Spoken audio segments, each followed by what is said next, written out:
네, 안녕하십니까. 김정민의 그레이트 게임입니다. 제가 오늘은 감기 기미가 약간 있어갖고 옷을 살짝 이렇게 입었습니다. 네, 잘 계시죠? 네, 아이고, 약간 으슬으슬 떨리네요, 지금. 제가 원래 그 감기가 오기 전에 전조 증세가 있는데, 예, 지금 그 전조 증세가 와서 미리 좀 제가 안전을 위해서 옷을 입었습니다. 문정인, 문정인 그 아주 난리죠, 난리. 그 미국을 없애고 중국으로 다신 그 전략적 해구산 뭐 어쩌저 햇소리 하는데 말도 안 되는 소리입니다. 예, 말도 안 되는 소리고 역시 얘네들의 정체성을 드러내주는 그러한 대화였죠. 이 정도면 많은 사람들이 이제 알만도 한데 아직도 그쪽을 빠는 사람들 보면은 역시 세뇌의 힘은 무서운 것 같습니다. 예. 오늘 주제는 그 잠깐만 내가 제목 좀 보여주실래요? 예, 감기약을 먹을 때 헷갈려. 다가오는 전쟁의 기운 어디가 먼저일까 해가지고 오늘 제 방송 주제로 하고 요 부분을 짧게 할 겁니다. 짧게 하고 좀 이따 10시에 오늘 탐사보도 하지 않습니까? 그거 위주로 좀 이제 볼 거예요. 자, 그래서 빨리빨리 시간 나가니까 할게요. 그래서 먼저 보여드릴 거는 우리 이제 국익 늑대 이번에 그 티셔츠 하는 거 많은 관심 가져주시고요. 그 다음에 새벽당 당비 납부하는 것도 이렇게 이체 출금하는 방법 이런 것들 여러분들이 이거 제가 혹시 몰라가지고 한번 어떻게 들어가는지를 보여드리겠습니다. 여기다가 구글에다가 새벽당 치면 돼요. 여기 나오죠? 그럼 여기 새벽당 누르고 요즘 홈페이지가 좀 단장이 됐더라고요. 예, 박결 대표 이게 단식한 글이 나오고 하는데 여기 당비 납부 해갖고 이체 신청서 꺼졌지? 요 이체 신청서라고 있잖아요. 이걸 누르시면은 이렇게 나옵니다. 이렇게. 그래서 여기다가 쓰시면 되고요. 그 다음에 조금 있다 탐사보도 7에서 이제 재밌는 보도를 할 겁니다. 제가 그 커뮤니티에 올려놨죠. 그래서 보니까 뭐 스마트시티 그런 국책 사업에 대해서 이렇게 여러 가지 얘기가 나올 것 같아요. 그래서 좀 이따 10시에 시작하게 되면은 저는 그 방송을 시작할 때 중단할 겁니다. 좀 이따가 시작할 때 알려주세요, 저한테. 네, 알려주세요. 그렇게 하고 방송이 시작되게 되면은 지금 제 화면 좀 보여주세요. 이 썸네일 요거. 네. 네. 요 썸네일이 저렇게 나오고 그 다음에 지금 제가 이 채널을 끄지는 않을 거예요. 끄지는 않을 거고 요 상태에서 요 썸네일 상태에서 제 공자광 저거만 딱 해가지고 채팅으로만 참여할 겁니다. 그러니까 여러분들이 그냥 시청하시는 거는 거기 이거 탐사보도 7 이걸 보시면 돼요. 저희 쪽은 방송하지 않고 저희는 보면서 이렇게 댓글 참여만 할 겁니다. 네. 그러니까 저희가 9시에 방송하고 끝나는 게 아닙니다. 그러니까 채널은 그냥 유튜브 채널 그냥 켜놓으시면 돼요. 그러면 저희가 그걸 해갖고 댓글 참여만 하다가 다 방송 끝나고 나면은 바로 이어가지고 더 추가로 할 겁니다. 모르겠어요. 어느 정도가 나올지는 잘 모르겠지만은 만약에 제가 그 방송을 보면서 요거 정도 첨가했으면 좋겠다 싶은 분들은 제가 방송이 끝나고 나서 스마트시티 관련된 그러한 내용들을 따로 추가로 방송을 하도록 하겠습니다. 그리고 제가 내일 지금 감기를 제가 빨리 나아야 되는데 내일 저희가 또 저번에 한번 청와대에서 집회를 보니까 쓸만 하더라고요. 좀 맛들였습니다. 그래가지고 내일 한 번 더 반중 관련된 1인 시위를 하는데 보여주십시오. 왕이 방문 기념 게릴라 생방에서 청와대 사랑채 그 가운데 분수대 있었잖아요. 거기서도 이번에 할 수 있으면 하고 어쨌든 그 근처에서 1인 시위를 하려고 합니다.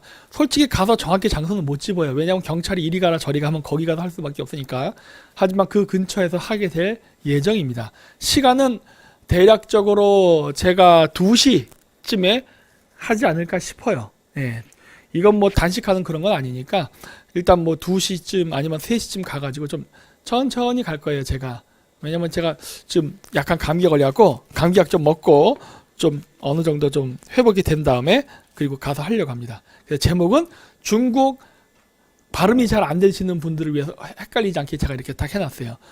중국 관광객과의 대화 이렇게 저도 발음이 잘 안 되네요. 좀 이 감기약을 먹었더니 그런 것 같아요. 예, 그래서 중국 관광객과의 대화 해가지고 저희가 거기 그 청와대 앞에서 중국 단체 관광객들이 사진을 많이 찍거든요. 그래서 그 장소에서 저희가 하나의 추억이 될 수 있게 저희가 이렇게 딱 위치를 차지하고 그 사람들의 단체 사진 촬영 장소에 같이 힘을 보태도록 하겠습니다. 네. 그렇게 해서 하니까 내일 관심 있으신 분들은 많이 와주시기 바랍니다. 그리고 12월 14일 날 저희가 반중 콘서트를 할 겁니다. 미리 공지를 드리는데 장소는 여기 써 있지만은 디지털 미디어 시티역 9번 출구에서 한 400m 더 가야 되는 곳이에요. 선생님 보여드릴게요. 네, 맵 준비됐어요? 네, 지도 보여주세요. 네, 저기입니다. 보이시죠? 그러니까 뭐 2번 출구, 뭐 저쪽에 지금 파란색으로 되어 있는데 숫자 8 보이죠? 저 위가 9번 출구예요. 그러니까 그건 여러분들이 알아서 2번 출구가 됐던 8번 출구가 됐던 9번 출구가 됐던 상관없이 거기 그 역에서부터 여러분들이 걸어서 가셔야 됩니다. 제일라 아톨이라는 곳이에요. 예, 그러니까 제일라 아톨인데 모르시는 분들은 그냥 구글 지도에다 요 주소 서울시 마포구 월드컵 북로 323 요걸 치시거나 아니면 제일라 아톨이라 직접 치시면 나오니까 그거 보시고서 걸어서 오시면 됩니다. 그 지하철역에서 내리신 다음에 예, 시간은 6시입니다. 네, 6시예요. 그래서 우리가 여기서 하게 되는 그 이유가 뭐냐면은 일단 이거 하기 전에 오실 때는 웬만하면은 그 자동차를 타고 오지 마시고 대중교통을 이용해 주세요. 왜냐면 거기 주차할 수 있는 공간이 많지 않습니다. 예, 주차가 굉장히 좁으니까 그렇게 되도록이면은 걸어와 주시고 이번에 저희가 이렇게 그 실내에서 하게 된 거는 춥기 때문이에요. 예, 춥기 때문에 그런 것도 있고 그리고 여기가 원래 그 유명한 배우들 그다음 가수들이 많이 팬미팅을 하는 곳입니다. 제가 저번에 그 영상도 보여드렸죠. 어떤 여자애들 이렇게 나와서 근데 제가 하도 연예계를 모르니까 그 연예 걔네들 이름을 말을 못했는데 걔들이 마마부가 하는 애들이에요. 예, 제가 연예인들을 잘 모릅니다. 그래서 거기 팬미팅도 하고 하는데 가수들이 거기서 이렇게 그 작은 그 강당에서 하는 이유가 거기가 음향 장비가 굉장히 잘 돼 있습니다. 그래서 음향 장비가 잘 돼 있기 때문에 그쪽이 그 굉장히 그 내실성이 좋아요. 그래서 저희가 이번에 거기를 잡았으니까 참가해 주시고요. 그 다음에 이번에 우리가 올 때는 가급적이면 저희가 하는 그 했던 그 국익 티셔츠 같은 거 있잖아요. 그런 거 입고 참가해 주시면 고맙겠습니다. 뭐 그거 아니더라도 뭐 저희가 또 거기다가도 일부러 거기다가 일부 가져갈 겁니다. 여벌로. 그래가지고 뭐 관심 있으신 분들은 네 거기서 뭐 구매해 주시면 되고요. 네, 이제 그렇게 하면 되고 시간이 벌써 20분이네. 40분밖에 안 남았네요. 빨리빨리 해야 되는데 시간이 굉장히 촉박합니다. 그 왕이가 오늘이 5일이니까 그치 6일이구나. 어제 떠났구나. 예, 그제 갔다 어제 떠났죠. 떠났는데 여기서 그 친중파 100명과 오창을 하기로 했는데 뭐 갑자기 부른 것도 있어서 그랬을 수 있지만 어쨌든 어느 정도 저희들이나 이런 반중을 외치는 사람들의 눈치를 봤을 거라고 봅니다. 60명 정도가 왔대요. 평상시 같았으면 미어져 터졌겠죠. 네? 100명 충분히 채웠죠. 근데 이번에 100명 못 채우고 60명밖에 못 왔네. 어느 정도 저희들의 공작이 성공했다라고 봅니다. 네, 저는 그 60명도 솔직히 궁금해요. 여러분들이 한번 찾아보십시오. 누가 도대체 여기에 참석했는지. 여기에 전 이수성 총리, 그 다음에 윤병세, 그 다음 송영길 이런 사람들 왔어요. 그 다음 정세균도 왔다고 같았는데 신문기사 쭉 보니까 여기 어딘가에서 이제 봤어요. 그래서 그런 사람들 이름은 나와요. 그래 여기 나오네. 추공 이수성 전 국무총리, 윤병세 전 외교부 장관, 송영길 언제나 빠지지 않죠. 그 다음에 박상철 경기대 부총장, 김동혁 경남대 극동문제연구소, 고유환 동국대 북한학과 교수 등 60여 명이라는데 하여튼 이런 식으로 사람들이 왔답니다. 그리고 추가 나머지 사람들이 누군지 모르겠지만은 여러분들이 좀 찾아주세요. 그래서 중국 부흥은 역사적 필연, 한중 우호는 천년관계 아니죠. 좌파들이 존경하고 좋아하는 그 김일성도 중국은 천년의 적이라고 했는데 왜 우린 천년의 관계를 맺으려 합니까? 이래서 문재인 정권이 북한이랑 친하지 않은가 봐요. 역시. 네. 그래서 이런 사람들이 왔었고, 그 외 나머지 사람들 좀 한번 찾아봐 주십시오. 광복회 회장도 갔대요. 아, 역시 광복회 회장. 우리나라 독립운동사의 흥망을 알 수 있는 거죠. 우리나라 독립운동, 즉 항일 무장투쟁은 상당수가 공산당이었다는 것을 여기서도 증명하는 거죠. 그죠? 네. 우리나라 광복회, 독립운동한 사람들이 지금 일어난 안 좋은 분위기, 그리고 중국의처럼 고압적인 외교에도 불구하고 거기에 줄을 섰다는 것 자체가 우리나라 무장 독립투쟁의 근본적인 성격을 보여줍니다. 그쵸? 이런 게 중요한 거예요.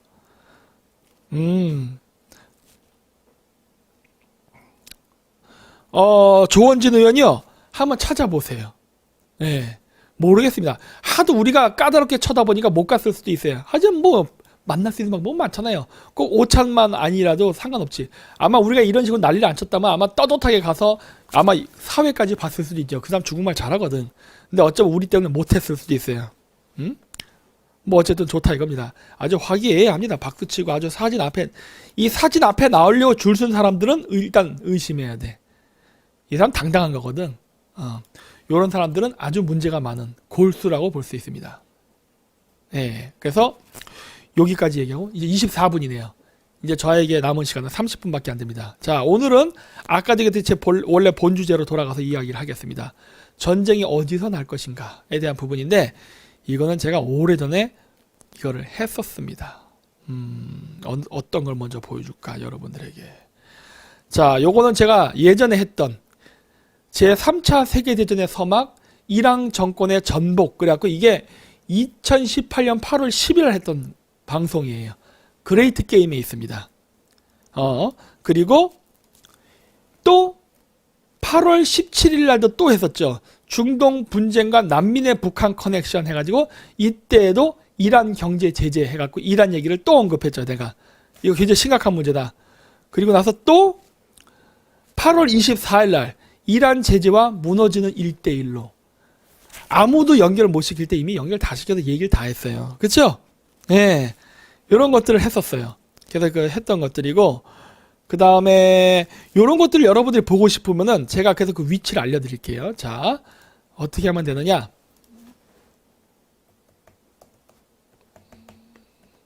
자, 구글에서 여기다가 김정민 국제전략연구소로 칩니다. 김정민 나오네.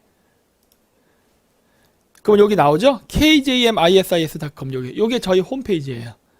홈페이지 딱 들어가시면은 여기에 여러분들이 저희가 방송하면서 채널이 여러 번 박살났거든요.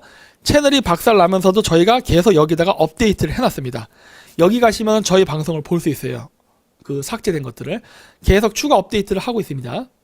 여기 보시면 그레이트 게임이라 있어요. 이거 옛날 방송들이에요. 옛날 방송들인데 이게 저희가 그레이트 게임에서 했던 방송이에요. 그래서 그레이트 게임에 딱 들어가면은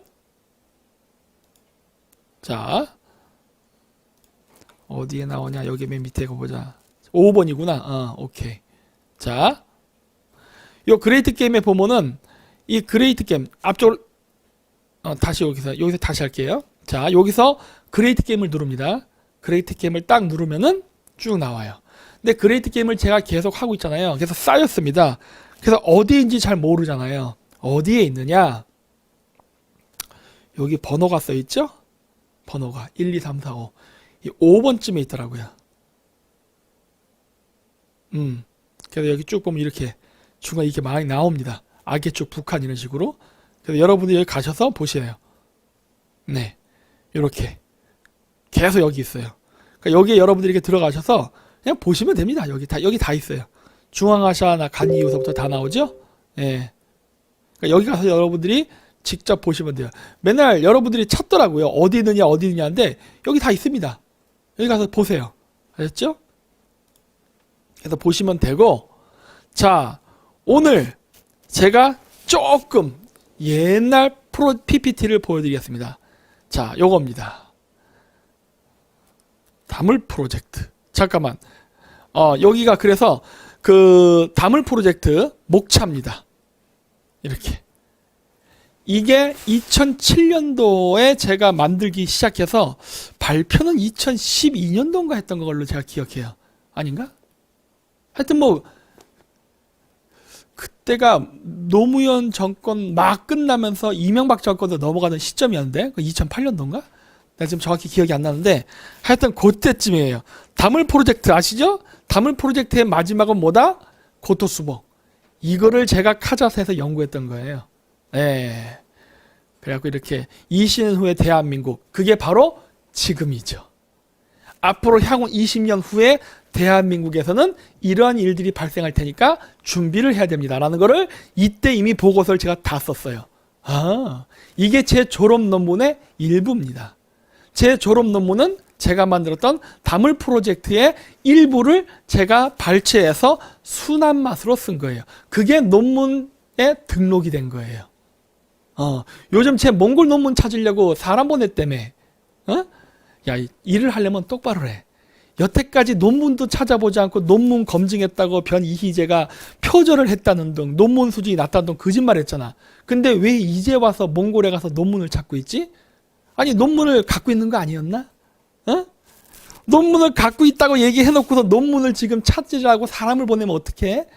나 다 알아. 너희들이 그 짓 하고 있는 거. 늦었다. 그러지 마라. 거짓말을 그런 식으로 하는구나. 응? 자, 그래서 보십시오. 이미 옛날 때 여기 보면 요 위쪽에 보면 살짝 나오죠. 다물 프로젝트 최종 버전이라. 안 보이나? 아마 스마트폰으로는 보일 거예요. 여기 최종 버전이라 써 있어요. 왜냐? 이 다물 프로젝트는 제가 2006년도부터 시작했거든. 예. 2006년도부터 시작해서 지금이 2019년이니까 몇 년이 흐른 거예요, 벌써? 13년 가까이 흘렀죠? 예. 상당히 맞췄죠. 20년 후에 한국이 취할 상황. 뭐 지금 20년이 지나지 않고 한 13년인가 지났는데 벌써 이렇게 맞췄잖아요. 그렇죠? 어떤 일이 발생할 것인가에 대해서 제가 이렇게 쫙 정리해 놓은 겁니다. 한국 경제가 어떤 식으로 무너질 것인가에 대해서 쭉 얘기하고 우리나라 수출이 어떻게 앞으로 중국이 어떻게 무너질 것인가에 대한 것들, 그 다음에 한국만 무너 미국이 어떻게 중국을 견제할 것인가, 대아프리카 전략, 미국이 어떻게, 그 다음 중국이 어떻게 이적을 개발하고 미국이 어떻게 대응할 것인가, 세계에너지 위기 이러면서 소비 얘기하고 뭐 인구, 이거는 거의 백서 수준이에요. 백서 수준. 이 당시에 만든 PPT의 장수가 121장입니다. 이게 지금 제가 얘기했던 미국의 중국 봉쇄 전략 프로세스예요. 어때요? 상당히 많이 비슷하게 갔죠? 네? 가고 있다고 지금도. 이 강의를 할 때도 제가 뭐라고 얘기했느냐? 이 프로세스는 순서가 앞뒤가 바뀔 수 있다. 왜? 미국이 쓸 수 있는 카드를 꼭 이 순서대로 하진 않는다. 하지만 이러한 내용이 포함이 돼서 나갈 것이다 라고 해서 이미 썼던 거예요. 그래서 중국의 금융산업이 붕괴되면 중국의 내전으로 이어진다라는 것까지 했죠. 대만 독립, 신장 위배 독립 이런 것들, 송유관 파괴 등등. 이런 것들을 제가 예측했다니까. 놀라운 거 아니에요? 그래서 제 논문의 지도 교수에 미국인이 있는 겁니다. 제가 하도 신기한 걸 연구해가지고 아무도 이런 걸 연구하지 않을 때 미국의 경제가 어떤 식으로 무너지는가 이런 것들. 올림픽 이전부터 이거 올림픽 이후라고 했으니까 2008년도쯤일 거예요. 북경올림픽이거든요. 네. 물론 제가 이 다물 프로젝트를 발표했을 당시에 우리나라 대사관에서 저를 무진장 싫어했습니다. 전 솔직히 그 당시에 이해가 안 됐어요. 아니 내가 중국을 견제해가지고 고토수복을 하겠다는데 왜 이렇게 나를 미워할까 했는데 몰랐죠. 노무현 정권이 친중파라는 거를. 네. 그랬었어요. 네, 그래가지고 이미 이런 식으로 제가 쭉 썼어요. 그 서브프라임 붕괴 뭐 등등등등 쭉 쓰고 좀 이따 나올 재밌는 얘기지만 이게 나오죠. 연합학종정책. 요거는 봐야 돼요. 자, 요렇게 돼가지고 파이프라인 건설과 해상 루트 개척. 이게 바로 1대1로입니다. 시진핑이가 이때 주석이었나? 하여튼 1대1로라는 말이 나오기 이전에 저는 이미 1대1로를 파기하는 전략을 만들기 시작했어요. 무진장 빠르죠. 중국이 1대1로를 개척하려고 막 준비하던 시점에 저는 중국의 그러한 그때 당시 1대1로라는 이름이 아직 나오지 않을 때예요. 1대1로를 파기하는 전략을 이미 난 세우고 있었단 말이야. 그리고 이것이 바로 여러분들이 지금 목격하고 있는 현상이에요. 제가 얘기했던 많은 것들이 맞았죠? 네? 아, 놀랍지 않아요? 이게 제 진짜 논문의 내용이에요. 물론 대학교 논문에는 안 나옵니다. 대학교 논문은요, 허접하기 짝이 없어요. 그냥 박사 학위만 딸 정도로 요건만 맞춰준 겁니다. 그래서 지금 와서 내 논문 백날 그 몽골 공기대학에서 찾아봐야 거기서 너희들이 얻을 수 있는 건 아무것도 없다. 왜? 그거 가져다 중국 사회과학원에다 바치려고? 돈 주고 팔려고? 니네들의 머리에 죄가 있어요. 니네들 머리 위에. 소용없어. 아무리 조사해봐. 나오나? 안 나와. 안 나와. 그래서 1대1로 프로젝트를 할 때 어떤 식으로 해야 될 것인가에 대한 작전 계획이에요. 일본이 이미 그 당시에 아베가 카타르, 일본, 괌 이렇게 해서 방어 시스템을 구축하고 있었죠. 물론 나중에 카타르가 문제를 일으켜서 조금 말썽이 있었지만, 그리고 미국이 이렇게 디에고 가르시아, 호주, 한국, 몽골, 우즈베키스탄, 쿠웨이트 이렇게 연결을 하는 시스템을 구축하고 있었어요. 물론 여기서 지금 한국이 삑사리가 났고 그 다음에 우즈베키스탄이 말썽을 일으키고 있죠. 네. 이런 상황이에요. 물론 이건 그때 당시니까 그때 당시 이런 일이 일어날 줄 몰랐지. 네. 그랬었던 것이고, 또 마찬가지로 또 여기다가 하나 더 싱가포르, 필리핀, 카자흐스탄, 아프가니스탄, 파키스탄으로 해서 또 한 번 봉쇄하는 중국 포위 작전이 준비되고 있었죠. 여기서 삑사리가 난 나라가 또 있죠. 그게 바로 필리핀이죠. 두테르테. 물론 작전이란 게 항상 얘기했잖아요. 100% 원하는 대로 가진 않는다. 모든 공작은 성공도 하고 실패도 한다. 이런 것들이 있었어요. 그리고 또 하나, 인도가 또 맺은 군사 전략이 바로 이겁니다. 인도, 싱가포르, 일본, 몽골, 타지키스탄 이런 식으로 해서 겹겹이 중국 주변의 국가들과 동맹을 맺어서 중국을 압박한다라는 게 기본 방침이었어요. 따라서 여기서 굉장히 동아시아 쪽에서 중요한 고리는 한국과 일본입니다. 근데 한국이 지금 말을 안 듣는 거죠. 네? 한국이 말을 안 들었기 때문에 우리나라가 문제가 생긴 거예요. 여러분 경제가 왜 나쁜지 아시겠습니까? 우리가 친중을 하기 때문입니다. 문정희 같은 놈이 미군 내쫓고 중국인을 받아들여서 우리 국가를 방위하자 이런 개소리를 하기 때문에 우리나라 경제가 무너지고 지금 상당히 안 좋은 겁니다. 네, 이렇게 되는 거예요. 거기에 대항해서 중국이 파키스탄, 미얀마, 몰디브 여지역을 통해서 인도를 포위하는 전략을 쓰려 한 거죠. 그래서 아웅산 수치 여사가 갑자기 이상한 소리를 하기 시작하죠. 여러분 그건 뭔 일이시겠어요? 아웅산 수치 여사를 제가 옛날에 얘기했잖아요. 박근혜 대통령 석방하는 원리를 아웅산 수치 여사를 이용하면 된다. 석방시키던 당시에 아웅산 수치 여사는 서방 세계 편이 될 거라고 믿었어요. 근데 이 사람은 나오자마자 중국 편에 붙었죠. 그러면서 여러 가지 문제가 미얀마에서 발생했죠. 네. 그리고 몰디브 아시죠? 유명한 몰디브의 항구 뺏겼죠, 중국한테. 하여튼 뭐 이런 거. 그다음 파키스탄. 지금 파키스탄과 몰디브 쪽은 반중으로 돌아서고 있습니다. 네.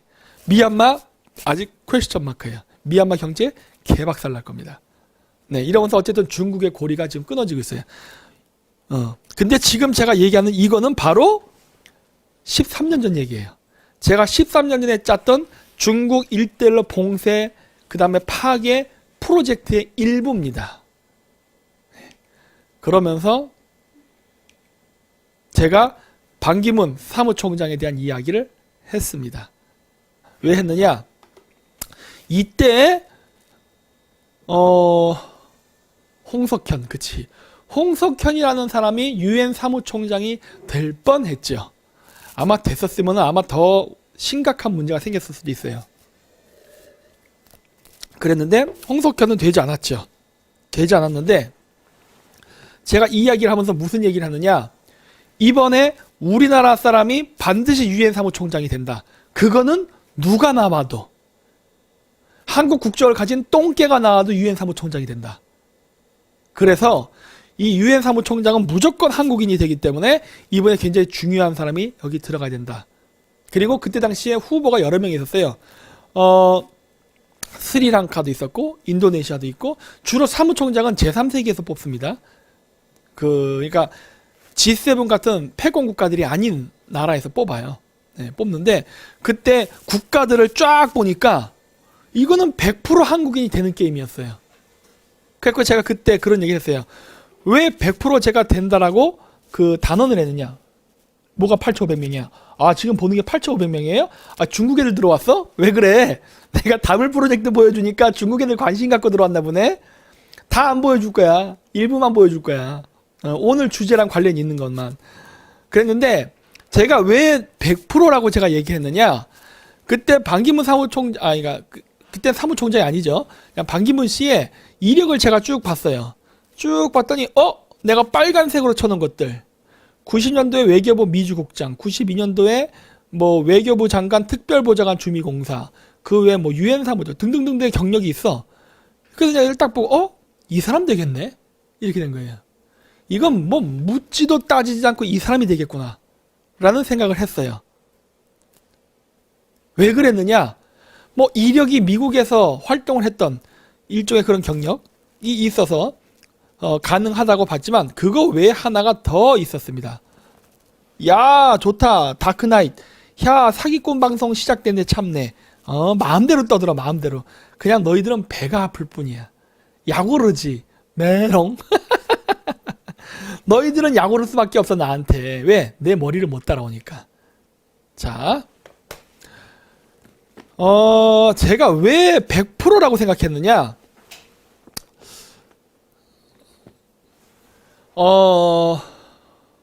그때 당시에 국제 정세 상황 때문입니다. 여러분들은 아마 모르실 거예요. 그때 2007년도가 2008년도에 이란에 대한 경제 봉쇄가 시작됐습니다. 미국에 의해서. 예, 이란의 핵 개발 의혹 때문에 그 일이 시작되던 시점이었어요. 그래서 제가 그걸 쭉 보면서 뭘 느꼈느냐? 아, 이거 전쟁이 날 수도 있다 했어요. 전쟁이 날 수도 있다. 그러면 어떻게 전쟁이 나는데 어떻게 이거를 이끌어 나가는 게 미국이 외교적으로 유리한가? 이런 것들을 생각하고 있었어요. 그랬는데 이런 것들을 생각하면서 제가 이제 느낀 게 뭐였느냐? 바로 이러한 국제적 상황입니다. 자,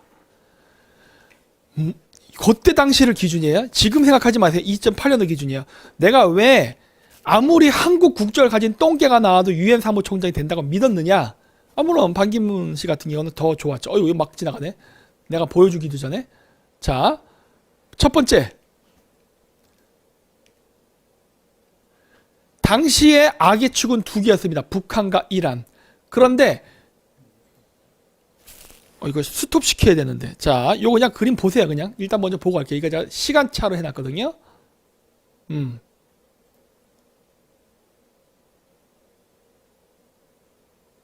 그래서 이렇게 그림 보셨죠? 자, 그럼 요거에 대한 설명을 할게요. 이게 뭐냐면 그 당시에 악의 축으로 꼽혔던 나라가 이란과 북한이에요. 미국은 사실은 이란을 치고 싶었어요. 왜냐? 제가 여러 번 얘기했잖아요. 이 국제 관계에서 미국이 주로 주목하는 지역은 중동입니다. 거기가 석유가 나기도 하고 그다음 이스라엘이 거기 있어요. 그래서 그쪽이 더 중요해요. 우선순위로 봤을 때는 당연히 중동이고 그 다음이 한국 쪽이에요.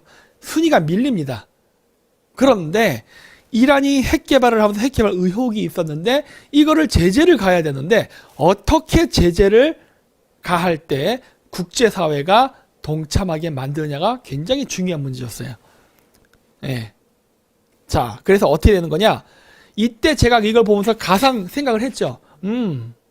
이러한 순간에 만약에 다른 나라 사람이 사무총장이 된다면 어떨까? 그리고 한국 사람이 사무총장이 되면 어떨까는 이쪽에 가상 시나리오를 제가 생각해 본 거예요. 요럴 경우 해봤는데 역시 아무리 생각해도 한국 사람이어야 돼. 왜 그러느냐? 미국의 관심은 역시 이란 쪽이었습니다. 왜? 이란에서 핵 개발을 해서 이스라엘을 때리게 되면 문제가 생기니까. 따라서 이란을 제재를 해야 되는데 이란을 제재해야 할 때 유엔 사무총장과 관계가 좋아야 됩니다. 이게 굉장히 중요해요. 왜 그러냐? 조지 부시 때죠? 주니어 때. 그때 9.11 테러 일어났잖아요. 9.11 테러가 일어났을 때 어떤 일이 있었냐면 유엔 사무총장이 코피 아난이었어요. 아프리카 사람. 그랬는데 그러면서 그 테러와의 전쟁을 하던 시기에 유엔 사무총장이었던 코피 아난과 조지 부시 미국 대통령은 굉장히 사이가 안 좋았습니다. 그래서 테러와의 전쟁을 할 때 유엔에서 항상 딴지를 걸고 반대하고 항상 시달렸어요. 그래서 아마도 제가 봤을 때 조지 부시가 재선이 안 됐을 겁니다. 맞죠? 재선이 안 됐을걸? 안 됐을 거야 아마. 저는 그게 국제사회에서 그 테러와의 전쟁 속에서 미국의 어떤 일종의 패권주의 뭐 이런 뭐 확장 정책 이런 이미지 부정적인 이미지가 부각이 되면서 결국 그 당시에 그 선거의 징계 아닌가라고 저는 생각을 해요. 그래서 재선됐어요? 그건 재선된 이후였나? 하여튼 민주당으로 넘어갑니다. 공화당 연결이 안 돼요 정권이. 예, 하여튼 그랬던 걸로 기억하는데 어쨌든 간에 이 시기에 그래서 제가 뭘 봤냐면은 다음번에 다시 한번 중동에서 전쟁이 일어나게 될 경우 그때는 유엔 사무총장과 좋은 관계에 있어야 된다 했어요. 국제사회의 지지를 받으면서 미국이 테러리스트와 전쟁을 해야지 국제사회와 척을 지면서 전쟁을 하게 되면은 미국의 국제적 위상과 이미지가 떨어진다. 따라서 미국은 반드시 유엔 사무총장을 자기와 친한 사람이 되는 게 유리하다. 그러면 그게 누구냐예요. 그게 저는 한국인 출신이어야 된다라고 생각한 거였어요. 어디 보자. 한국인 출신. 자, 왜 그렇게 생각하느냐? 보세요. 다시 제 PPT를 보여주십시오. 빨간색 두 개를 쳐놨잖아요. 저게 이란과 북한 둘 다 핵 개발을 하는 것으로 의심이 됐던 시점입니다. 나라예요. 이진 다 알죠? 다 핵 개발했어요, 쟤들. 의심이 되는데 둘 중에 하나 혹은 둘을 다 쳐야 돼요. 핵 확산 방지를 위해서. 근데 핵 확산 방지를 위해서 쳐야 되는데 두 나라를 동시에 치는 건 힘들어요. 왜냐? 돈이 들어. 이거 모든 게 돈이야. 전쟁은 돈이기 때문에 그건 비효율적이야. 하지만 국제에서 핵 확산을 방지하기 위해서 시범 케이스로 한 놈은 조질 필요가 있었어요. 한 놈은. 그러면 북한과 이란 중에 누구를 조지는 게 미국의 국익의 극대화에 도움이 되느냐 했어요. 여러분 어디일 것 같아요? 그때 당시에. 예? 어디일 것 같아요? 이게 좀 10초 늦게 내려오거든요. 그러니까 제가 미리 얘기할게요. 그게 그 당시에 이란이었습니다. 이란이었어요. 왜냐? 아까도 얘기했듯이 이란은 그 세계적인 2등의 석유 매장량과 수출 국가였고 산유량이 세계 2위인가, 매장량이 2위인가 그래요. 그리고 저긴 중동이에요. 석유가 있는 쪽. 그리고 그 당시에 미국은 셰일가스가 없었어요. 따라서 중동에서의 석유 이런 건 매우 중요한 정책이었어요. 그리고 여긴 이스라엘이 있어요. 그랬기 때문에 북한보다는 이란에 대한 제재가 더 중요했습니다. 따라서 미국은 이란에 제재를 가하고 필요할 때는 물리적 공격까지도 할 수 있는 여건을 마련해야 되는데 또 유엔 사무총장이랑 갈등 관계에 놓이면 안 돼. 그러면 미국은 어떻게 유엔 사무총장을 적극적으로 이란을 경제 봉쇄하고 이란을 제재하게끔 만들 것이냐가 큰 숙제입니다. 근데 이거는 바로 한국 사람이 되면은 한 방에 끝나요. 한 방에 끝나. 왜다? 미국이 먼저 북한을 치겠다고 하면 되는 거예요. 미국이. 야, 북한 좀 손봐야겠는데? 이렇게 나가면 되는 거야. 북한이 핵 개발한다며? 북한 죽여야겠어. 이렇게 나가면 돼요. 그러면은 이때 어떻게 되냐? 그 여러분은 어떻게 생각해요? 만약에 미국이 북한이 핵 개발한다, 폭격한다 그러면 여러분 어떻게 생각하세요? 북폭을 찬성합니까? 반대합니까? 뭐 지금 있는 우파분들 뭐 찬성하는 분도 계시겠지만 좌파 국민들은 반대한다는 사람들 있을 거 아니에요. 예? 그러면 또 어설프게 잘못 북폭하면 또 한국에서 반미 여론이 불어요. 반미 여론이 불게 되면은 다음번 대선에서 한국 대통령이 반미적 대통령이 나올 수 있어. 이런 복잡한 역학관계가 또 걸려. 머리 아파. 그렇기 때문에 이럴 경우에는 차라리 북폭을 하지 않는 게 좋습니다. 하지만 북폭을 하지 않는다 하더라도 핵 확산 방지를 위해서는 누군가 시범 케이스로 한 놈은 줘줘야 돼. 그러면 북한이 아니라면 결국 이란입니다. 미국의 우선순위에도 맞아요.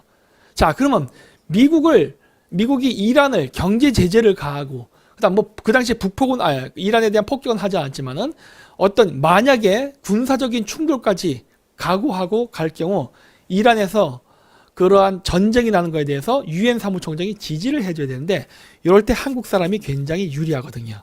그래서 제가 이 대화가 그거였던 거예요. 먼저 남한에다 압력을 넣는다. 북한을 때리겠다. 그럼 어떻게 돼요? 한국은 반대해 그러죠. 제발 그러지 마세요. 왜 자꾸 북한을 그렇게 하면 제가 잘 설득해 보겠습니다. 이때 육자회담 이런 거 해볼게요. 이런 식으로 나간다고. 그래도 미국이 만약에 안 돼. 북한을 제거해야겠어. 이런 식으로 나가면 어떻게 된다? 그때는 유엔 사무총장이 움직입니다. 한국인 유엔 사무총장이. 한국인 유엔 사무총장이 제발 저의 모국만큼은 때리지 말아주세요. 막 그럼 애초에 미국은 북한을 폭격할 마음도 없어. 폭격할 마음도 없는데 한번 떠보는 거예요. 그럼 어떻게 돼? 야, 북한의 핵 개발을, 핵 확산 방지를 위해서 폭격을 하지 않는다면은 걷잡을 수 없이 제3세계의 핵 개발이 일어날 것이다. 이거 어떻게 막을래? 너 유엔 사무총장이잖아. 한국 사람이기 이전에. 그럼 너 어떻게 해야 핵 확산 방지를 하는데 이 영향 끼칠 수 있게 하겠어? 그럼 어디로 가요? 이란. 이렇게 되는 거예요. 그래서 이란을 조지기 위해서 우리 그 당시에 유엔 사무총장은 한국인이어야만 했습니다. 이거는 제가 옛날 때 고대사 강연을 할 때 좌파 사람들 모아놓고 강연할 때도 여러 번 얘기했었어요. 물론 영상은 없습니다. 근데 제가 얘기했었어요. 지금 제 정치관이 마음에 안 든다고 저한테 돌아선 제 고대사 팬들 분이 있어요. 아마 기억날 거야. 이번에 한국 국적만 닮은 똥개도 유엔 사무총장이 됩니다. 막 이런 식으로 얘기했거든. 예. 이라크 아니에요. 이라크 아닙니다. 자, 그래서 이런 것들이 지금 많은 것들이 있어가지고, 아이고 이거 잘못 건드렸다. 핸드폰. 내가 댓글을 봐야 되는데, 됐다.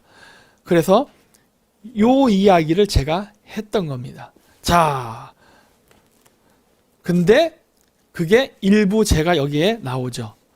이게 소리가 나갈까? 다물 프로젝트의 일부. 이게 2008년도인가?에 만들었던 거예요. 그래서 키맵대학교 대강당에서 제가 이거를 소개했습니다. 교민들하고 이런 사람 상대로. 틀어볼게요. 지금 보시면 아까도 보셨겠지만 아까 그 미국의 그런 각종 금융정책으로 인해서 우리나라도 피해를 볼 것이라는 불보도 보도입니다. 하지만 여기서 제가 한번 질문을 드리겠습니다. 과연 그러면 여기 계신 분들이나 한국의 정치인들과 이 문제를 해결할 수 있을까요? 미국이나 강대국들이 그렇게 하고자 하는데 우리가 거기를 거슬려서 뭘 할 수 있게 하는 겁니다. 저는 불가능하다고 봅니다. 결론은 그겁니다. 즉 미국이 그렇게 하고자 하게 되면은 안타깝게도 우리나라는 거기에 영향을 받아서 금융위기도 오고 산업 불안도 오고 실업률이 증가하는 건 막을 수가 없다고 봅니다. 여기서 제가 여기에 제안하는 것은 아무리 그런 사태가 벌어지고 우리나라의 그 사태가 나빠진다 하더라도 최소한의 피해를 그걸 줄여야 되고 거기서 얻을 게 있다면은 한 가지라도 불탄집에서라도 기관장이나 한 장이라도 건지는 심정으로 우리의 불행을 살려야 된다고 봅니다. 자, 그럼 미국이 과연 중국을 어떻게 외교, 정치, 군사적으로 압박을 하는지에 대해서 보도록 하겠습니다. 다음. 이 그래프는 지금 중국 정부에서 발표한 세계 10대 군사 강국에 대한 그래프입니다. 여기 보시면 알겠지만 이 빨간 표를 해놓은 것들이 다 극동지역에 위치한 국가들의 군사력입니다. 세계 10대 군사력 중에 5개의 국가가 극동지역에 위치했고요. 바로 이 사람들이, 이 국가들이 지금 현재 그 지역에서 경제 발전한 모든 돈을 대부분 군사나 이쪽에 쓰고 있습니다. 다음. 이것은 지금 국동지역에 있는 지금 한국, 중국, 일본, 북한, 대만군에 지금 배치하는 걸 보여주는 것입니다. 다음. 이 점들은 무엇이냐면 그 각 나라가 갖고 있는 GDP, 인구, 군사, 그다음 국방비를 종합적으로 계산해서 크기로 표현한 것입니다. 보시면 아시겠지만 중국이 엄청 거대하게 지금 국방비나 각종 경제 발전에서 지금 영향력을 행사하고 있고 일본, 한국, 그리고 여기 러시아가 있습니다. 그리고 또한 미국이 구암, 오키나와, 태평양 함대를 이용해서 막강한 군사력을 발휘하고 있습니다. 여기서 문제는 저희가 살고 있는 카자흐스탄 지역인데 카자흐스탄 지역의 점들이 보이십니까? 이게 지금 카자흐스탄이 갖고 있는 현재 군사력과 국방력입니다. 이 부분이 저희 그 가상 시나리오에서 가장 핵심이 되는 부분으로 앞으로 카자흐스탄은 세계 강대국, 즉 미국과 중국의 에너지 쟁탈 전쟁에서 희생이 될 가능성이 굉장히 높다고 봅니다. 다음.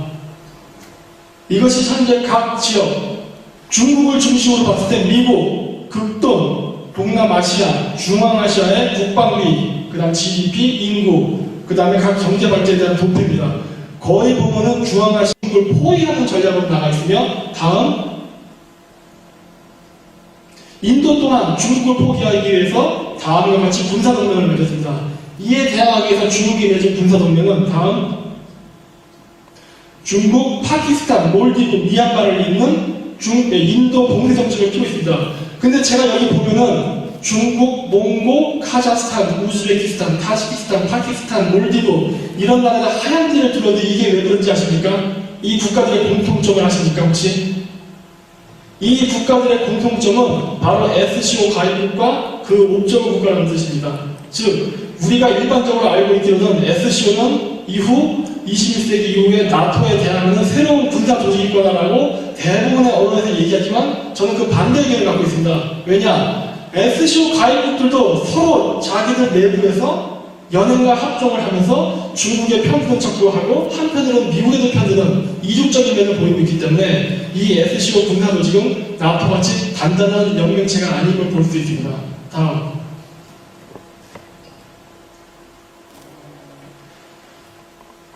모두 다 아시겠지만 지금 저희 반기문이 유엔 총장이십니다. 근데 여러분께서는 저희 이 반기문님께서 어떻게 유엔 사무총장이 됐다고 생각하십니까? 모든 사람들이 이거에 대한 자랑스러워하고 있지만 저는 여기에 조금 다른 의견을 갖고 있습니다. 그 답은 바로 이 부분입니다. 저는 반기문 사무총장이 한국의 경제성장권에 된 것이 아니라 미국에 계산된 미국의 필요에 따라서 반기문 사무총장을, 즉 한국 출신의 사람을 사무총장으로 뽑았다고 저는 가정하고 있습니다.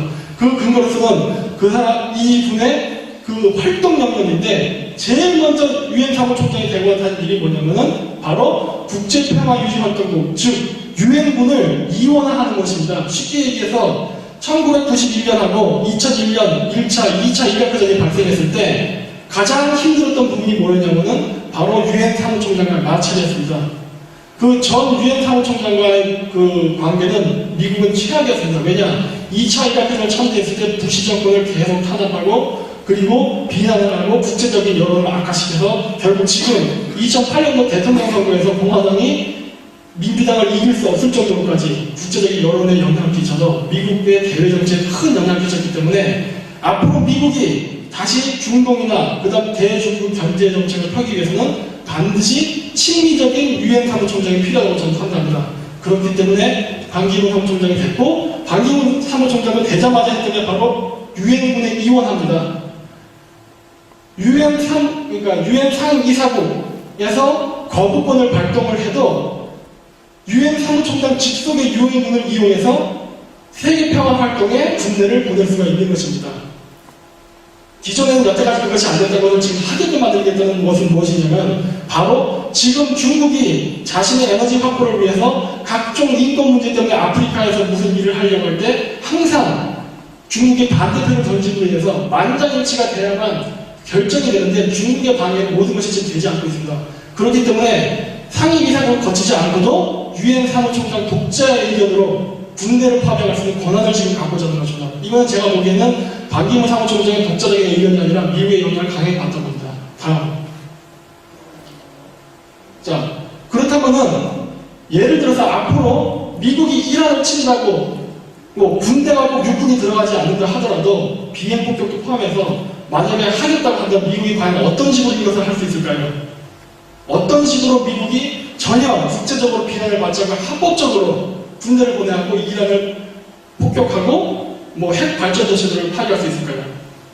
그 힌트는 바로 다국적 기업과 유엔 사무총장입니다. 다음 슬라이드. 우리나라는 지정학적으로 남북으로 가려져 있는 사람이고 부시 대통령이 말한 바로 악의 축의 국가 중에 하나가 북한입니다. 근데 지금 최근 이슈가 되고 있는 문제가 핵 문제인데 이 핵을 만들고 있는 나라는 이란과 바로 북한입니다. 근데 한 가지 특이한 점은 북한은 핵 미사일을 만들고 있는 거고 이란은 핵 발전소를 만드는 것에도 불구하고 미국은 이란에 대해서는 굉장히 강경한 입장을 취하는 반면에 북한에 대해서는 굉장히 온건한 방면을 취하고 있습니다. 이거 왜 그런 것 같습니까? 이란은 한국이 안 만든 우리는 먹고 살 테니까 발전소로 만들겠다고 하는데도 불구하고 미국은 폭격하겠다고 하고, 북한은 나는 핵을 만들었고 그리고 대포동기사를 태평양까지 뻥뻥 쏘고 있다라고 하는데도 불구하고 미국은 평화적인 해결을 원한다고 합니다. 왜 그런 것 같습니까? 우리나라가 경제적으로 발전해야 된다고 생각하십니까? 우리나라 국방에 강해하다고 생각하십니까? 자, 여기까지만 일단 보겠습니다. 그래서 이제 중요한 거는 당시에 이란을 더 우선순위를 뒀지만은 사실 이번에는요, 이란이 아니라 북한이 될 수도 있습니다. 이란은 이미 난리가 났죠? 이란은 제가 예전에 보여드렸잖아요. 그것도 여러분 여기 가시면은 다 동영상 제가 했던 비메어 가면 있어요. 이런 것들을 보시면 됩니다. 중동 문제와 난민 커넥션, 그 다음에 이란 정권의 전복 이런 거 있죠? 이런 거 보시면 돼요. 이거 영상도 제가 올려놨거든요. 그거 보세요. 그래서 이란이 내란이 나서 분열이 되던 정권이 전복되던 상관없이 결국 미국은 자기가 원하는 전략적 파이프라인과 가스 파이프라인을 뚫게 될 것이다. 이런 얘기 한 거였어요. 일어나기 지금 직전인 겁니다. 그 과정 속에 있는 것 뿐이에요. 하지만 북한이 왜 폭격을 받느냐? 그거에 대한 해답은 지금부터 보게 되실 스마트 시티랑 관련된 여러 가지 이번에 TV조선 탐사보다죠. 물론 여기서 아마 저같이 국제적으로 나오진 않을 거예요. 아마. 저는 그렇게 봅니다. 하지만은 그 방송이 끝나고 나면 제가 첨가해서 몇 가지를 더 껴서 설명을 드리겠습니다. 그래서 이제부터 곧 시작할 텐데 먼저 그거부터 보십시오. 보고 나서 저는 방송 끝나면 다시 올 겁니다. 이 채널은 끄지 않고 그대로 켜놓을 거예요. 제가 채팅 참여한다 그랬죠? 그러니까 채팅 참여하면서 방송 봐주시고 유튜브 채널 끄지 마시고 계속 고정해서 봐주시면서 TV조선을 봐주시기 바랍니다. 네, 그건 저는 1시간 뒤에 뵙겠습니다.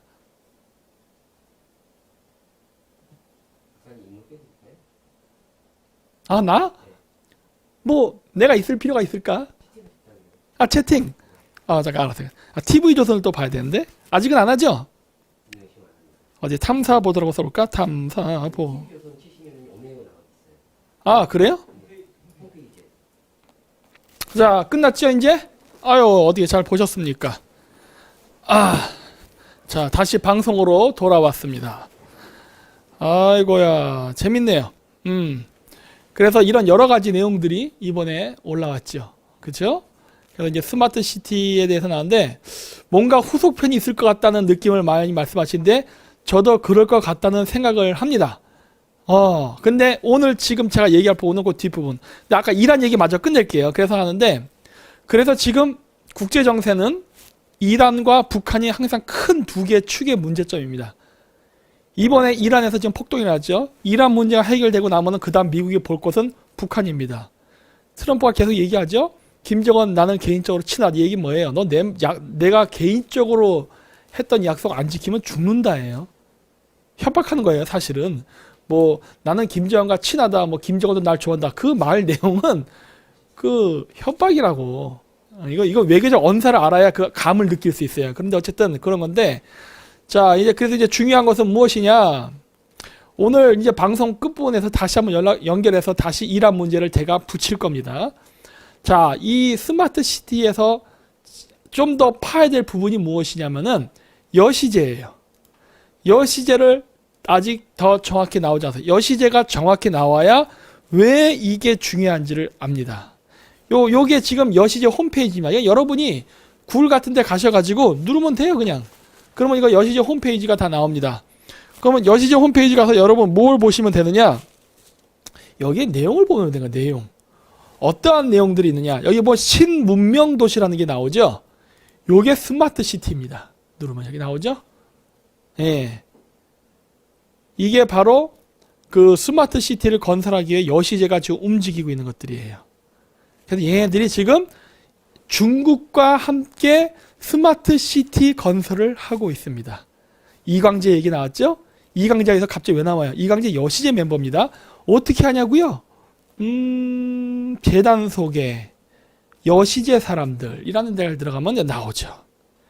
이현재 이 사람도 꽤 유명한 사람 아니에요? 이게 노무현 대통령 때 론스탄가 했을 때 나왔던 인물 아닌가? 홍석현 나오네. 어이구, 알만하다. 연세대학교가 나오네. 전 총장인데 연세대학교가 또 여시제 MOU를 맺었다는 얘기를 들었어요. 네, 아까 뭐 그런 거. 그 다음에 쭉 보고 감사 뭐 이렇게 쭉 나오죠. 네. 나 여시제로 들어오라고 했던 사람은 여기서 빠졌네. 어떤 인사 교대가 있었나 봅니다. 제가 그래도 여시제 간부급 사람한테 초대를 받았어요. 삼고철여 다 거절했죠. 왜냐? 그때 당시에 유라시아 실크로드 제가 보셨죠? 제 다물 프로젝트. 저는 한국 사람이 생각하지도 않던 시점부터 이미 유라시아 실크로드 개발 프로젝트에 대해서 연구를 했다니까. 그리고 미국이 어떻게 대외 정책을 할 것까지도 이미 눈치채고 거기에 대응할 수 있는 한국의 전략이 무엇인지를 이미 난 얘기하고 있었어요. 국내에서 유일했어. 지금도 유일하지 않을까 싶은데. 그래서 이쪽 사람들이 저에 대해서 굉장히 관심을 가졌죠. 그러니까 저를 끌어들이려고 했지. 에?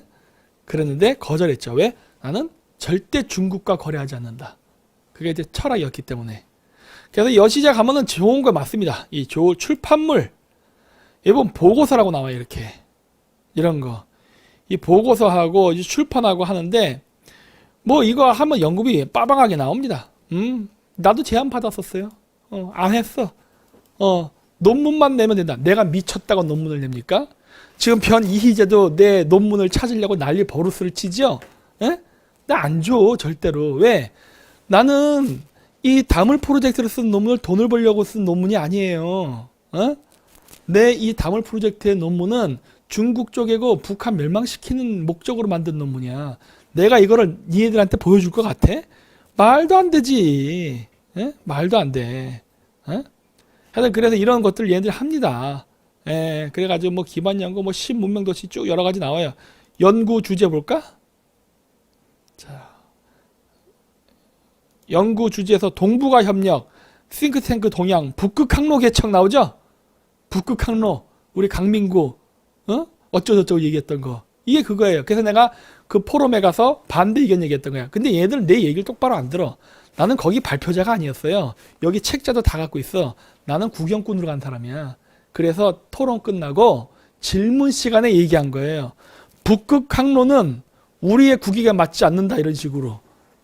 뭘 좀 얘기를 들으려면 정확히 듣고서 음해를 해야 되는데 그렇다더라 카더라로 듣다 보니까 내가 무슨 얘기를 했는지 정확히 못 듣고 어설프게 이 나를 악담을 하다 보니까 그런 그 사고를 내는 것 같더라고. 참 안타까워요.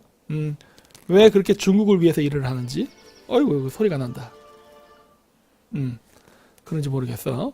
하여튼 그랬습니다. 그래서 이 여시제가 굉장히 중요하고 나중에라도 기회가 되면 이 여시제는 좀 다뤄줘야 돼요. 네, 중요합니다. 이 여시제. 그래서 이 여시제가 왜 중요한지는 제가 결론 부분에서 따로 얘기할 거예요. 그리고 여시제는 원래 이 여시제라는 이름이 만들어질 때 시진핑이 좋아했던 문구라고 했어요. 뭐 그랬더니 또 뭐 수적천성도 시진핑이 좋아했던 문구니까 김 박사는 친주파입니다. 햇소리 하는데 아니거든요. 나는 중국식 사고방식으로 생각한다 했잖아요.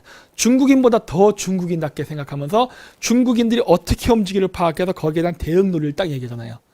그렇죠? 이건 지중, 친중이 아니에요.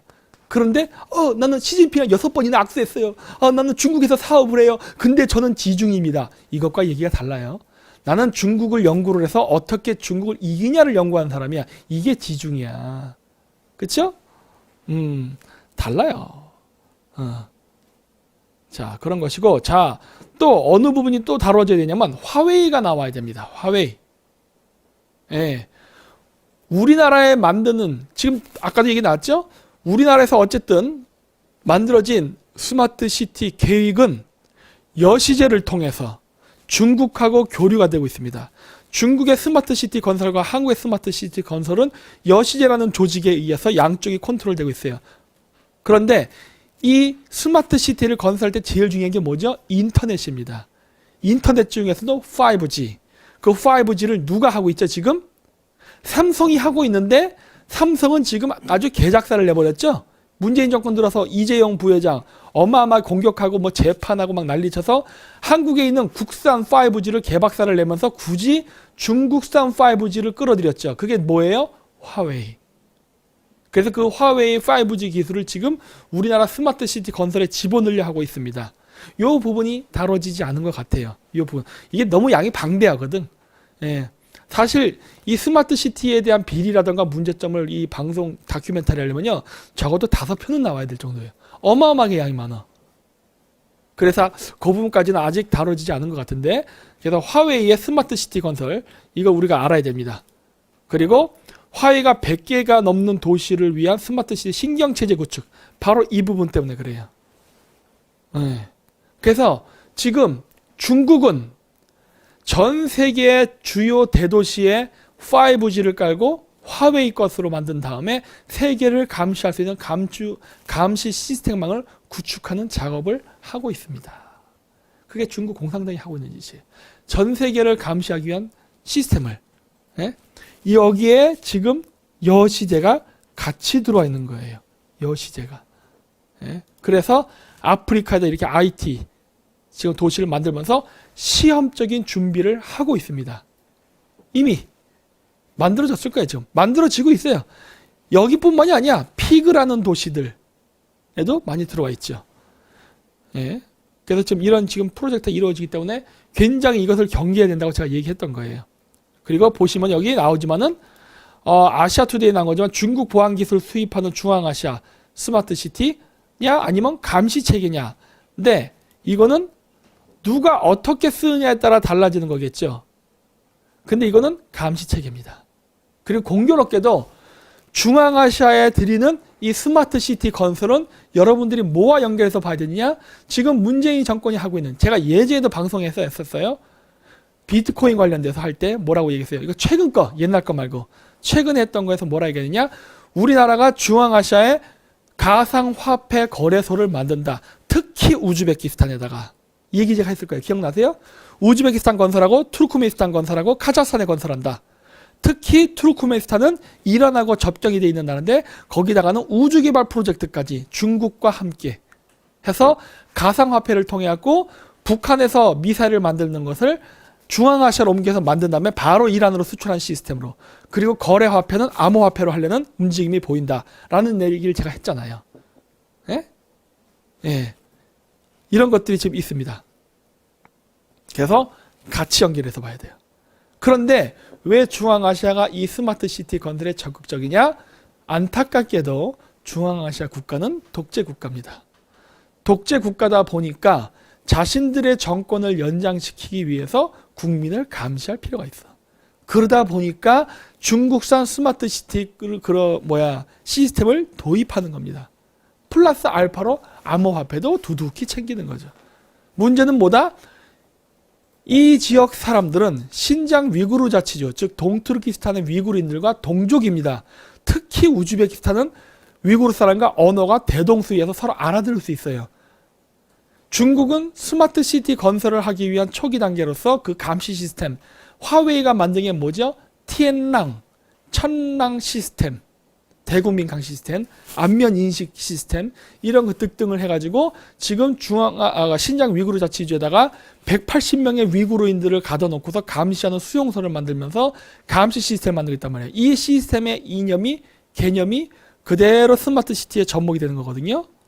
그래서 중앙아시아의 독재자들이 자신의 정치 권력을 위해서 중국의 화웨이 5G 기술을 도입하게 되면은 제2의 신장 위구르 자치주가 됩니다. 그리고 결국 중국화가 되는 길을 걷게 되는 거예요. 이 길을 지금 안타깝게도 중앙아시아가 하고 있는 겁니다. 그래서 제가 뭐라 얘기해요? 이거 중앙아시아 시끄러워지겠다. 이런 얘기를 제가 하는 겁니다. 아직까지 아무 일이 아니라지만 이게 더 진행될 경우 중앙아시아에서는 아마 정권 교체를 위한 폭동이 일어날 가능성이 매우 높아집니다. 네, 여기까지 제가 지금 추측하고 있어요. 아직은 안 일어날 거예요. 지금은 이란이 더 중요하고 북한이 더 중요하니까. 그래서 이런 일들이 지금 일어나는데 문제는 여기 뭐다? 바로 우리나라가 개입돼 있다 하는 겁니다. 그래서 여기에 대한 좀 더 국내 부분, 지금 제가 얘기한 건 뭐 이란 나오고 뭐 중앙아시아 나오니까 여러분 막 머리가 정리가 안 되시죠? 그래서 요거는 여러분들이 볼 수 있는 장소를 알려드리겠습니다. 자, 유튜브에서 자, 구글 여기서 김정민 국제전략연구소를 칩니다. 이렇게 검색하시면 나와요. 요거 KJMISIS 이게 제 거예요. 요걸 딱 클릭하시면 요 화면이 나옵니다. 요 화면, 이 화면이 나와요. 이 화면에 가시면은 여기 그레이트 게임이 있어요. 이 그레이트 게임을 누르세요. 이 그레이트 게임을 누르면 쭉 나오는데 여기서 한 5번쯤을 보면 됩니다. 5번. 5번을 보시면 여기 나오죠. 중국의 세계 정복 전략. 이게 제가 방송 올리고 나서 이게 1, 2, 3편까지 있나? 이거 경고 3번 땅 맞고 채널 날라갔어요. 이 영상 3개 올리고 나서. 중국의 세계 정복 전략이라고 해서 이거 올리고 나서 제 채널이 폭파돼 버린 겁니다. 예. 이걸 제가 여기다 그 3개 맞네. 더 있네. 여기서부터 보시면 돼요. 제주도 개발 계획서부터 중국이 어떻게 하는가. 그 다음에 중국이 한국의 고속철도를 어떻게 장악하는가. 여기도 화웨이가 나옵니다. 그리고 여기서 이제 화웨이 나오면서 스마트 시티가 여기서 나와요. 그리고 이거는 뭐냐. 하여튼 요 3개가 바로 제가 채널 폭파될 때 올렸던 영상 3개예요. 예. 이거를 참고하십시오. 네. 다 보셨어요? 못 보신 분들이 있어서 그래요. 못 보신 분들이. 그래서 자꾸 물어보시더라고요. 그래서 비메오로. 요건 제가 방송 끝나고 나서 제가 커뮤니티에 올려놓을게요. 링크를. 딱딱딱 3개 걸어서. 그래서 지금 다시 한번 얘기합니다만은 제 방송은요. 만약에 또 채널이 폭파되면 여러분들이 여기 오시면 됩니다. 저희가 좌표를 찍어 놓습니다. 새로 유튜브 채널 여기다 만들었습니다. 지금 대피소도 있는 거 아시죠? 여기 말고 제 대피소가 어디냐면은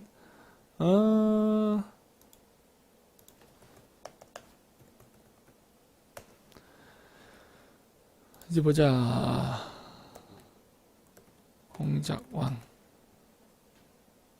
여기 공작왕 채널에 보면은 여기 대피소라고 있습니다. 대피소. 이거 이제 좀 그레이트 게임이 있어요. 21세기 중년도 다시 만들어 놓은 게 있는데 일단 그레이트 게임을 쓰고 있습니다. 그래서 여기를 가보시면 됩니다. 그건 저희가 이어서 방송을 해요. 실질적으로 저희가 여기서 몇 번 방송을 했죠. 이렇게. 그쵸? 빤스런 기국 후 방송 이런 것부터 해서 저희가 몇 개 방송을 했었습니다. 예, 지금은 다시 공작왕이 채널 작동되기 때문에 다시 하는 것 뿐이에요. 예, 일시적으로 여기서 했었어요. 그래서 여러분들이 여기 가서 보시면 되고 제가 커뮤니티는 지금 제가 그 커뮤니티 메시지를 공작왕과 여기 그레이트 게임 여기 커뮤니티라고 여기 있죠. 커뮤니티 여기 보세요. 이 커뮤니티를 누르면 이렇게 나오거든요. 이렇게 커뮤니티에 제가 이렇게 올려요. 이렇게 올리니까 여기서 보시면 됩니다. 아셨죠? 예, 그래서 제가 링크를 여기다 걸어 놓을게요. 좀 이따. 예, 그래서 여기 가셔서 보시면 되고. 그래서 이런 식으로 저희가 스마트 시티 건설을 어떻게 하고 있는 한국에서 광범위하게 어떻게 진행하고 있는가를 제가 상세히 올렸어요. 이거를 제가 방송 끝나고 설명을 못 합니다. 왠 줄 아세요? 저거 방송 한 편이요. 3시간 반짜리예요. 3편이잖아요? 그러면 얼마야? 3, 3원 9에다가 거의 11시간 반. 반나절입니다. 반나절짜리 방송이에요. 그래서 이거를 제가 여기서 요약해서 못해요. 왜? 그만큼 우리나라가 부패덩어리이기 때문에. 그냥 가서 보세요. 제가 링크 알려드릴게요. 그래서 이렇게 되는 것이고. 자, 그리고 좀 짧은 걸 보고 싶다면 여기를 가십시오. 그냥. 여기 꽝매 씨가 한 게 있는데 여기 가시면은 또 하나 여러분이 보셔야 될 게 바로 조국입니다. 여러분 갑자기 스마트 시티 얘기나 조국 얘기가 할 거예요. 다 이유가 있어요. 제가 그냥 얘기하는 거 아니에요. 이 영상 여러 개 있으면 모르잖아요. 요거 보세요. 일단 문재인이 미국에 간 이유, 지속 가능 발전 스마트 시티 전체주의 시대 새로운 자본주의라는 거를 먼저 하나를 보세요. 요게 시간이 얼마냐. 1시간 26분밖에 안 되네. 물론 이것도 길어요. 하지만 제 것처럼 3시간 반짜리보다는 짧습니다. 요거 하나 보시고 또 뭘 보시면 되냐면은 요거 문재인의 지속가능 발전 취임 초 이미 예고된 친중 중국화와 전체주의 드라이브. 요것도 한번 보세요. 재밌습니다. 그리고 요거 끝내주지요. 코링크 프라이빗 이코티의 첫 번째 펀드 레드코어 밸류업 1호가 투자한 포스링크 전 아큐픽스라는 이 영상까지 보시면은 합니다. 이걸 입체적으로 여러분들이 그릴 수 있어야 되는데 이걸 입체적으로 여러분들이 그릴 수 없으면 제가 말하는 걸 이해할 수 없어요. 그래서 이거를 제가 어떻게 설명하면 좋을까 고민한 끝에 제가 좀 이따 보여드릴 테지만 요거를 보여드릴 겁니다. 결론 부분에서 이거를 보여드릴게요. 너무 복잡해. 이게 너무 방대하거든. 너무 방대해요. 그래서 제가 요걸 보여드릴 거예요. 그래서 네, 굉장히 복잡한데 일단 살짝 기사 몇 개를 보여드리면, 자, 스마트 시티를 얘기하다 갑자기 왜 가상화폐를 얘기하게 되느냐? 다 이유가 있습니다. 자, 아큐피스가 포스링크로 상호 변경한 거는 아실 겁니다. 이 포스링크가 바로 조국이 하고 있는 아까 코링크 프라이빗 이코티가 인수한 회사예요. 포스링크가. 포스링크라는 회사의 전 이름은 아큐픽스입니다. 네, 요거는 팩트예요. 그랬고 이 회사가 이렇게 조국 펀드와 연결되어 있습니다. 제 눈이 좀 반짝반짝거리지 않나요? 너무 재밌거든. 내가 여러 번 얘기했잖아요. 조국 사모펀드를 가족비리라던가 부정 논문 표절 맨날 변 이희재가 주는 이런 거잖아요. 시선 돌리지 마라 내가 그러잖아. 시선 돌리지 마. 니네들 친중우파들 시선 돌리지 마라. 논문 표절, 그 다음에 부정 입학, 이거 물론 문제가 있어. 하지만 진짜 문제는 이게 아니라 사모펀드다. 여러 번 얘기했을 거예요. 사모펀드를 까지 않으면은 안 된다. 그리고 심지어 전 뭐라고 했어요? 조국도 바지사장이다. 실세 아니다예요. 자, 그런데 어쨌든 이 포스링크가 여기 이 자꾸 이름이 이 포스링크 프라이빗 하도 이름 비슷하니까 헷갈리는데 그 P 코링크 P 거기랑 연결돼 있고, 그리고 이 포스링크가 블록체인 업체인 서트온을 임수했습니다. 그렇죠?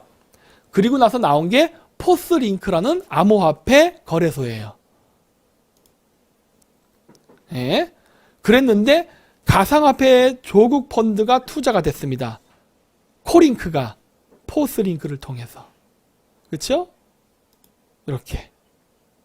그랬는데 그 포스링크가 해외 블록체인 시장을 공략한대요. 문재인 정권 때. 근데 공교롭게도 그 프로세스 중에 하나가 중앙아시아였습니다. 포스링크가 제가 알기로는 키르기스탄에다 암호화폐 거래소를 만든 것 같던데, 제가 얘네한테 하도 많은 말을 해서 헷갈려요. 그러니까 나중에 좀 찾아보세요. 그거는 이거 갖고 또 딴지 걸지 말고. 네. 그랬고, 가상화폐 거래소 이렇게 2017년 9월 7일 네. 이렇게 해서 중국발 암호화폐 거래소들이 한국으로 진출한다. 전 이거 이미 옛날 때 얘기했죠. 옛날 때. 그래서 뭐라 그랬어요? 중국이 비트코인을 만들지도 않았는데 거래량은 세계 최대다. 이게 말이 되느냐? 비트코인을 만들지도 않았는데 어떻게 거래량이 최대가 될 수 있느냐? 그거는 누구가 비트코인을 한국으로 가져들어왔기 때문이다. 누가? 중국이. 이것도 제가 얘기했을 때 또 우파들이 난리를 쳤죠. 음모론자라고. 근데 제 말이 맞았죠. 포스링크 가상화폐 거래소 본격화. 2017년 9월 18일입니다. 네. 하나 빠졌다. 중국에서 가상화폐 거래소가 폐지가 됐는데 볼까요? 중국 가상화폐 거래 폐지. 보자. 중국이 가상화폐 거래를 폐지합니다. 여기. 그렇지. 9월 7일. 중국 가상화폐 거래소에서 중소규모의 코인이 상장 폐지됨에 따라 9월 7일 어쩌저쩌 기준. 그렇죠? 그래서 9월 7일서부터 중국에선 가상화폐 거래소가 폐지되기 시작했어요. 그리고 나더니 갑자기 9월 18일 날 포스링크가 가상화폐 거래소를 한국에 만들었는데, 그게 희한하게도 어마어마한 중국발 암호화폐가 우리나라로 들어와서 가상화폐 거래량의 1등 국가가 됩니다. 냄새나죠? 근데 포스링크는 누구랑 연결돼 있다? 화관, 과학발전유한공사와 6천억의 MOU를 맺었던 회사이기도 하고, 포스링크 같은 경우는 중국 자본하고도 결탁돼서 움직였습니다. 뿐만 아니라 돈 세탁을 하는 것 같은 느낌이 드는데 1주주, 2주주가 어디였죠? 아랍에미레이트, 그 다음에 시에라리온. 이런 것도 연결돼 있었죠. 그렇죠? 그러니까 아랍에미레이트는 누구랑 연결된다? 임종석. 임종석은 또 뭐랑 연결된다? 비트코인, 그 다음에 버닝썬. 복잡하게 연결돼 있어. 야, 그러니까 이거를 다 설명하기가 너무나 어렵다고 내가 얘기한 거예요. 이게 너무 어렵다. 여러분들한테 이거를 하나하나 제가 다 설명을 하지 못합니다. 왜? 이 규모가 어마어마해요. 그래서 제가 얘기한 거예요. 이거를 조국 이 사모펀드 문제를 지금 법무부 장관 포기했다고 포기하지 말고 끝까지 물고 늘어져야 된다. 왜? 이거 정권이요? 뒤집힙니다. 문재인 대통령 탄핵돼요. 네? 조국 부인 논문 조작, 맨날 논문 조작, 예? 논문 검증, 친중우파들이 하는 말, 그거 갖고 아무것도 안 돼요. 그거는 에이 나쁜 놈들하고 도덕적인 욕만 받거나 아니면 그래봐야 입학 취소 이 정도밖에 안 돼. 하지만 제가 얘기했던 이 부분이요, 정권을 뿌리쳐 흔들어 버립니다. 그래서 제가 포기하지 말라고 하는 거예요. 끝까지 물고 늘어야 된다. 네. 언젠가 저는 이 부분도 우리나라에서 좀 다루어졌으면 하는 개인적인 희망이 있어요. 개인적인. 왜냐? 이것만 밝혀지면요, 문재인 정권 여러분 맨날 탄핵시키고 싶다고 맨날 말하죠. 문재인 탄핵 뭐 맨날 문재인 탄핵 조국 구속 말씀하시잖아요. 그게 그냥 구호로 끝나지 않을 수 있습니다. 진짜 그렇게 될 수 있어요. 근데 그거 하려면은요, 여러분들이 도와주셔야 돼요. 여러분들이 조국 사모펀드에 대해서 관심을 가지시고 계속 파고들어야 됩니다. 조국 사모펀드를 파고들게 되면 여러분들이 만나게 되는 부분이 여시제, 스마트시티, 비트코인, 1대1로 이런 것들이에요. 네. 아까 그 홈페이지 가보셨잖아요. 여시제 그 안에 들어가 보세요. 스마트 비트코인 다 나옵니다. 1대1로. 거기 주요 사업에 보면 1대1로 러시아 북극 항로, 암호화폐, 스마트시티 다 나와요. 이게 다 연결돼 있다니까. 그러네. 조국 펀드가 이거랑 다 연결돼 있어요. 여시제랑 조국 펀드는 한 몸입니다. 그리고 여기에 실질적인 거대한 자금과 이걸 움직였던 제일 큰 진짜 오야북은 중국 공산당이에요. 여기까지 파고들어야 됩니다. 여기까지 파고들어야만 여러분들이 진짜를 보게 돼요. 네, 진짜를 보게 됩니다. 네. 그러니까 문재인 대통령 탄핵하고 싶으면요, 이거 하라는 겁니다. 이거 조사 안 하면 아무 소용없어. 돈 세탁을 위한 작업이었네? 당연한 거 아닙니까? 당연한 거죠. 돈 세탁. 돈 세탁하면 그 돈이 어디로 갈까요? 선거 자금. 선거 자금. 그래서 그래요. 근데 정석이 어디 갔어요? 정석이 어디 갔어? 나 진짜 정석이 너무 보고 싶어 죽겠어. 진짜 정석이 어디 갔어요? 이 사건에서 임정석조차도 오야붕은 아니에요. 중간 보스급은 돼. 근데 그 중간 보스급 실질적으로 얘기하면 뭐야? 일본말은 도리시마리 야쿠인데 한국말은 뭔지 모르겠어. 실질적인 결정 능력을 가진 사장 있잖아요. 바지 사장 말고, 네, 그런 사람이거든요. 어디 갔어? 네? 네. 그렇죠. 박사님은 정석이를 그리워함. 그러니까 정석이를 전 되게 그리워해요. 하지만 그런 어떤 느낌은 받았어요. 제가 원래 저쪽 전략TV 애들이 좋아하는 몽골 무당을 엄마로 둔 자식이다 보니까 저도 가끔씩 이런 신기가 내리거든요. 느낌에 내년 1사분기에는 임종석이를 볼 수 있을 것 같다는 느낌이 들고 있어요. 그 이전에는 좀 힘들 겁니다. 뭐 1사분기라고 해봐야 뭐 실질적으로 3월이나 4월이지 뭐 1, 2월은 아닐 거예요. 근데 그때쯤은 왠지 야인 모습의 임종석이 보이지 않을까라는 생각을 해요. 얼굴을 드러내지 않을까. 지금 얼굴 드러내도 되는데 왜 안 드러낼까 하는 거예요. 한국에 있다며. 한국에. 응? 네. 그래가지고 좀 임종석이가 보고 싶어요. 이거 임종석이가 나와야 내가 그 다음 스토리텔링을 할 수가 있어요. 지금은 내가 절대 얘기 안 하지. 임종석이 나오고 그러면 임종석이가 나오면 그 시점서부터 제가 이어서 마저 더 얘기를 할 겁니다. 네, 그 이전까지는 일단 입을 다물고 있을게요. 아, 종석이 정말 그립습니다. 춥진 않을려나 모르겠네. 고생하고 있다. 참 그렇습니다. 네. 그래서 자 PPT를 좀 봐야 돼요. 마지막 걸로 자, 보여드릴게요. 결론 부분. 자, 요거를 보셔야 됩니다. 아, 저를 지워주세요. 가운데? 어우, 스마트 시티 밑에. 알겠습니다. 옮겨주세요. 짠! 좋아. 축지법까지 했습니다, 이제 내가. 와, 이제 도사 다 됐다. 자, 이 스마트 시티 사건을 이해를 하려면은 여러 가지를 다 동시다발적으로 이해를 해야만 여러분들이 이것이 가능합니다. 먼저, 요 스마트 시티에서 왼쪽에 있는 빨간색, 주황색인가? 저거부터 보자고요.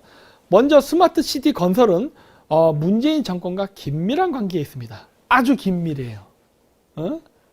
문재인 정권에서 나오는 자주 거론되는 친문 라인들이 다 나오잖아요. 이광재에서부터 해서. 그렇죠? 네. 홍석현이 친문 라인인가? 그건 아닌 것 같지만 어쨌든 그쪽 동네 애들 해가지고 이렇게 쭉 문재인 정권과 스마트 시티 건설은 매우 이렇게 긴밀하게 연결되어 있고 이거를 실질적으로 움직이는 데 여시제가 상당히 개입이 많이 되어 있다. 근데 여러분 그거 아시죠? 여시제는 한샘에서 그 회장이 개인 돈 6천억 원을 투자해서 만들었나? 4천억 원인가? 해서 개인 돈을 털어서 만든 싱크탱크 기관입니다. 한샘이란 가구회사가 돈이 많습니까? 옛날 땐 돈 없었어요. 요즘은 좀 규모가 커진 것 같더라고. 그러면 어떻게 가구회사가 그 많은 돈을 벌 수 있을까가 저는 가장 큰 의문이에요. 그 의문점을 저는 어떻게 의심을 하느냐? 북경입니다. 한국은 건설 경기가 죽어버렸어요, 지금. 아실 거예요. 한국은 건설 경기 없습니다. 건설 경기도 없고 해서 불경기이기 때문에 뭘씩 가구를 사. 그리고 우리나라 가구회사가 얼마나 많은데 수입 가구까지 하면은 어마어마한 가구회사가 많아요. 그래서 그런 많은 돈을 벌기가 힘들다고. 개인 사재를 털어서 쓸 만큼의 그 여유가 없을 텐데. 근데 어떻게 한섬이 그렇게 크게 돈을 벌었지? 바로 저는 중국이라고 봅니다. 왜냐고? 중국은 그 당시에 1대1로 서부대개발이라는 명목으로 중국 내륙에다가 어마어마한 숫자의 유령도시를 건설했거든. 물론 폭망했죠. 하지만 그러면서 거기다가 그 가구를 배치했는데 한류가 불면서 한국식 온돌이라던가 아니면 한국 가구들이 인기가 많았어요. 그래서 그걸 깔았는데 중국이 대규모 아파트 단지를 지으면 거기에 한국 가구들이 많이 들어갔죠. 한샘 특히 많이 들어갔죠. 근데 문제는 여러분 다 아시죠? 그 많은 가구가 예를 들어 아파트 대규모 단지에 들어가게 되면은 그 가구 회사는 녹아나는 장사를 하는 겁니다. 어마어마한 돈을 벌 수 있는 거예요. 그러한 사업적 특혜를 중국 공산당 애들이 그냥 줬을까? 그럴 리 없겠죠. 그렇다면 뭐다? 좋은 관계에 있어야 됩니다. 어떻게 하면 좋은 관계가 있을까요? 관시. 그거는 중국에 있는 지사장의 영업 능력이겠죠. 중국 공산당과 관시가 좋은 사람이 영업을 싸바싸바 잘하면은 당연히 이런 게 되겠죠. 물론 세상에 공짜는 없지만. 근데 공교롭게도 북경지사의 사장이 누구예요? 조원진. 그래서 내가 의심한다고 한 거예요. 근데 공교롭게도 조원진 의원은 또 뭘 얘기했습니까? 중국몽을 지지한다. 시진핑을 존경한다. 자기는 개인적으로 6번을 만났다. 사진 찍은 거 이렇게 올려놓은 것도 먼저 자랑했다고 변이희재가 얘기했어요. 그랬었죠. 그리고 대구 스마트시티 건설에도 적극적입니다. 그리고 한국의 부정부패를 중국식 방식으로 해야 된다 해서 모든 게 중국이에요. 국회의원 되던 초창기도 뭐라 하세요? 조선족 동포를 위해서 일을 하겠다. 이런 말을 했던 사람이란 말이야. 이거에 대해서 해명을 하셔야 됩니다. 그렇죠? 그래서 저는 조원진을 친중파로 본다라고 하는 거예요. 아무리 다른 매체, 저를 욕하는 반대파, 소위 우파라고 하는 유튜브 매체에서 조원진을 아무리 지중이라고 실드를 쳐줘도 제 입장에서 조원진은 친중입니다. 이 내용만 봐도. 근데 문제는 뭐다? 한샘이 거기서 번 돈이 여시제를 설립되는데 쓰였다예요. 근데 여시제에서 말하는 스마트시티 건설 1대1로 그 다음에 중국몽 이런 것들이 어쩌면 그렇게 좋은 진이 말하는 것과 똑같이 겹칠 수 있냐예요. 이상하지 않아요? 이런 것들이 우연의 일치라고 보십니까? 네? 자, 그래서 스마트시티는 이렇게 친중 세력과도 긴밀한 관계를 맺고 있습니다. 그렇죠? 스마트시티 건설 자체. 근데 이 스마트시티를 건설하는데 결국 모든 것은 돈이 들어가는데 이 돈이 저는 가상화폐로 많이 유입됐다라고 의심을 하는 거예요. 아까 신문기사에 났죠? 우리나라에 중국으로부터 대량의 암호화폐가 들어왔습니다. 그리고 거래가 됐어요. 그러면서 우리나라 기관이 투자를 하면서 다 돈을 날려먹었습니다. 언제? 문재인 대통령이 중국을 방문했던 2017년 12월 7일인가 8일 그때쯤 그 시기에 임종석은 문재인 대통령을 보좌한 게 아니에요. 비서실장이 대통령을 보좌하지 않고 아랍에미레이트로 날아갔습니다. 그 기간 동안에. 그 기간 동안 비트코인 가격이 2천만 원인가까지 올랐었어요. 그리고 나서 폭락을 합니다. 그랬는데 이게 이번 조국 사모펀드 이 얘기가 나오면서 비트코인 거래할 때 작전 세력이 들어갔었다는 게 밝혀졌죠. 제가 말한 건 음모론이 아니었죠. 사실이었죠. 그렇죠? 자, 그렇게 해서 가상화폐가 들어왔는데 이 가상화폐를 거래하는 거래회사가 코링크 프라이빗 이쿼티 조국이 갖고 있는 회사가 인수한 EQPix, 포스링크로 이름 바뀌죠. 이 포스링크 회사가 중국 자본과 이런 것들을 연결을 해서 코인링크를 만들고 이 코인링크에서 포스링크라는 거래소가 나옵니다. 세턴을 인수해가지고 그렇죠? 이거 거꾸로 얘기했네. 거꾸로. 코인링크란 가상거래소를 만들었죠. 근데 그 가상화폐 거래소는 누가 소유했느냐? 포스링크, EQPix, 전네임. EQPix의 사내 이사를 살펴보십시오. EQPix의 사내 이사를.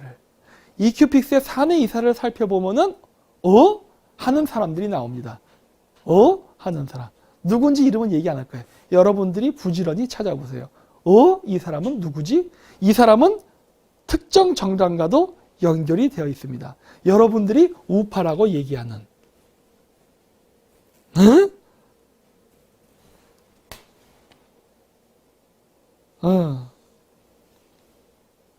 네. 임금님기는 당나귀 귀죠. 네. 그래서 그거를 파면은 하게 됩니다. 네? 여러분 2년 전에 제가 비트코인 문제를 이야기할 때 제 비공개 강의에 온 팬분들이 있었어요. 초창기 멤버들 한 20에서 40명 정도를 모아놓고 제가 문정동 사무실에서 강의를 한 적이 있습니다. 그때에도 많은 분들이, 물론 그분들은 지금 저의 적이 됐을 겁니다. 왜냐? 제가 애국당을 비판하니까. 지금 우공당이라 그러는데요. 근데 그때 당시에 제가 뭘 알게 되느냐? 태극기 부대 안에서 암호화폐사라는 소문이 돌고 유행을 했었습니다. 그때 당시에. 가격이 마구 치고 올라가던 그 시점에 너도 나도 암호화폐를 사라고 권장을 했었어요. 태극기 부대 안에서. 어디 여기 계신 분들 중에 그거 기억하시는 분 있습니까? 댓글 다시는 분 중 혹시 아시는 분 있어요? 그런 얘기 들어보신 적 있으세요? 암호화폐 사라고 태극기 부대 내에서 엄청 권유했습니다. 사라 가격 오른다. 어디 댓글 봐야지. 맞아요라는 분 나오네. 호랑이님. 기억해요? 김경미님. 김경란님. 많은 분들이 있네. 그쵸? 왜? 하는 거예요. 저는. 그때 당시 이해 못했어요. 지금은 압니다. 왜? 왜 태극기 부대에서 비트코인을 사라고 하지? 응? 그 비트코인을 거래하는 거래소 중에는 코인링크가 있고 그 다음 그거를 소유한 포스링크라는 회사가 있어요. 이 포스링크의 사내이사 중에 이 사람이 여기랑 친하네 라는 게 있어요. 근데 그 포스링크는 우연의 일치일까? 조국 즉 민주당 쪽 애들이 하는 코링크 프라이빗 이쿼티가 인수한 회사입니다. 경제 공동체 내 이렇게 되는 거예요. 응? 요즘 제가 소문을 들었습니다. 대구에 있는 몇몇 그 우파 사람들이 저를 죽이려 한다고. 물론 진짜 죽이려 하진 않겠지만은 말로라도. 대구? 그 감이 오지요. 아, 왜 우파의 성지인 대구에서 나를 이렇게 미워할까? 왜 그렇겠어요? 이유가 다 있죠. 응? 그렇죠? 어디 보자. 댓글 좀 잠깐 보겠습니다. 대구 사람. 이게 참 저는 이 활동을 하면서 항상 이상함을 느낍니다. 제가 한국에서 우파 활동을 하는데 오히려 제 주변에는 전라도 사람들이 왜 이렇게 많어? 그리고 저를 까는 사람들이 경상도 사람들이 이렇게 많네. 나 이거 처음 이 특이한 현상을 제가 지금 목격해요. 지금 보면서. 아니 특히 대구 사람들이 그렇게 나를 싫어해. 왜? 나를 싫어할 이유가 전혀 없는데 희한한 거예요. 이런 것들은 스마트 시티 건설에 관련해 제가 지금 얘기했던 오늘 다큐멘터리에서 나왔던 거는 요거 다시 표를 보여주세요. 표. 여기 스마트 시티 왼쪽에 있는 이 주황색 부분에 대한 얘기만 지금 탐사보도에서 어느 정도 나온 거예요. 다는 안 나왔지만. 그리고 지금 제가 추가로 얘기한 게 바로 가상화폐입니다. 네. 그래서 이 가상화폐가 스마트 시티 건설하고 긴밀하게 연결돼서 같이 돌아갑니다. 이거를 어떻게 해서 알게 되냐? 버닝썬 사건 때문에 알게 됩니다. 버닝썬 사건 때 누가 나옵니까? 린사모, YG 엔터테인먼트랑도 친하고 버닝썬 투자할 때 대주주로 활약했던 린사모, 삼합회의 애인인가 애첩이라 그랬죠. 그 보스의. 근데 그 린사모가 한국에 들어와서 성수역 쪽에다 갤러리도 사지요. 이거는 그냥 그 꽝매시 영상 가서 보세요. 내가 이름이 많이 나서 헷갈려요. 이름이 하도 비슷해. 뭐 포스링크 무슨 링크 막 이름이 헷갈려서 내가 직접 가서 방송을 다시 보세요. 그런데 린사모가 우리나라에서 부동산을 살 때 자금의 출처가 없습니다. 갑자기 돈이 뿅 나타났어. 그래서 샀어. 근거를 어떻게 추측하느냐? 바로 암호화폐입니다. 암호화폐를 그냥 USB나 이런 식으로 그냥 물리적으로 갖고 들어와서 우리나라 거래소 시장에다 팔은 다음에 현금화시켜서 부동산을 취득했다. 이렇게 지금 추정하고 있어요. 근데 문제는 뭐다? 이 린사모를 우리나라 경찰이 석방했습니다. 그래서 그 내막을 알 수가 없어요. 그래서 우리나라에 많은 검은 돈과 비자금들이 암호화폐를 통해 들어왔습니다.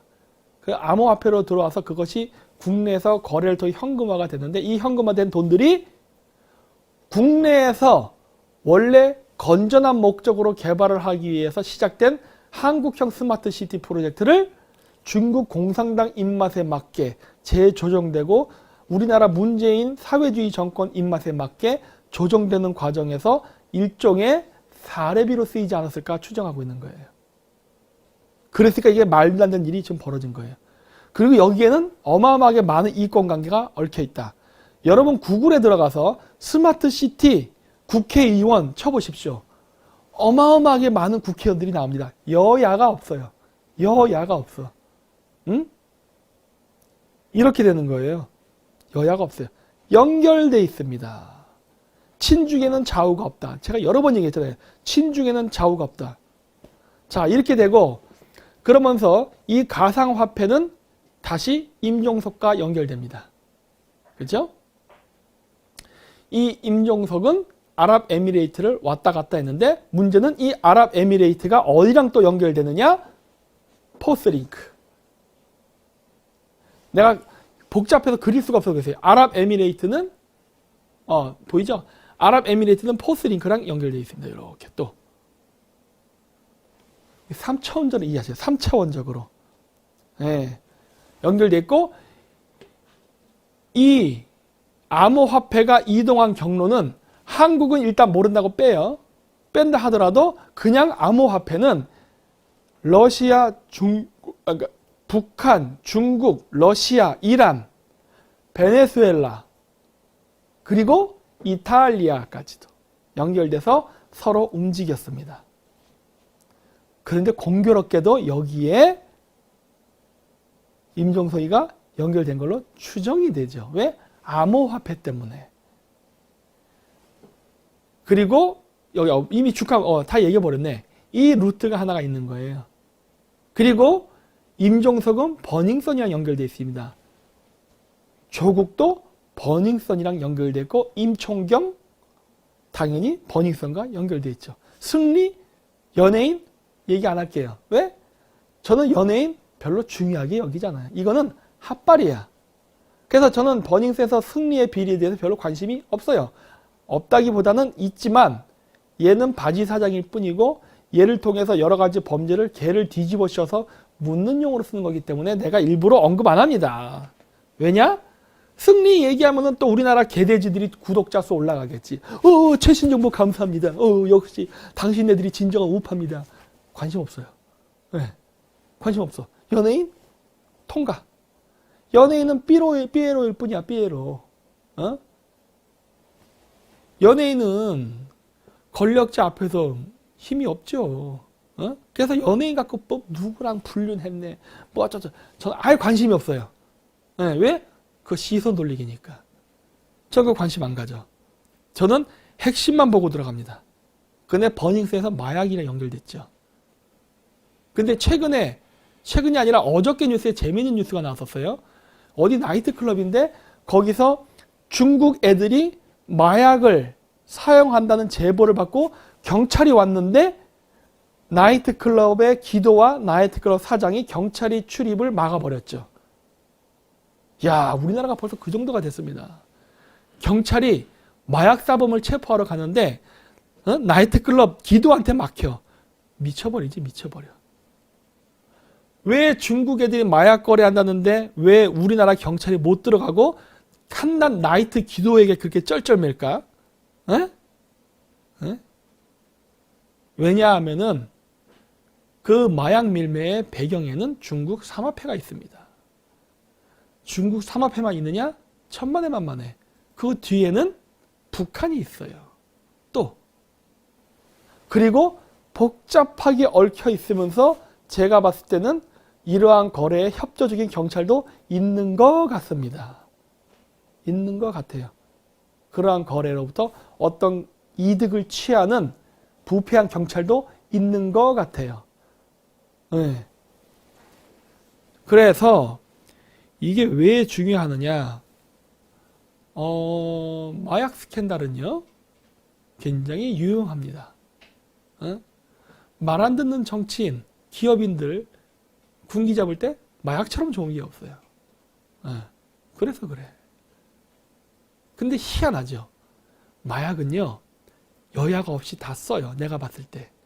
우파 정치인이 됐던, 좌파 정치인이 됐던, 우파 정치인이 됐던, 경제인이 됐던, 좌파 경제였던 고위직 사람들 중에 쓰는 사람이 있는 것 같아. 그게 쾌락의 목적이건 의학적인 목적이건 뭐든 간에. 그런데 꼭 마약 사건만 터지면 우파만 시끄럽게 터집니다. 그런 거 생각 안 해보셨어요? 마약 사건이 터지면요, 꼭 우파 사람들만 시끄럽게 터져요. 그리고 구속이 되던 언론상에서 아주 개매장이 되던 이런 일들이 발생합니다. 왜 그렇다 생각하세요, 여러분? 유시민 조카가도 마약했다면서. 그리고 박원순 시장의 누구였더라? 아들인가 누군가 또 사고 나고 뭐 여러 가지 이 문제 많았잖아요. 근데도 여러분 그게 스캔들이 된 적이 있습니까? 박원순 시장 서울시장직 내려놓은 적이 있어요? 유시민 멀쩡하죠.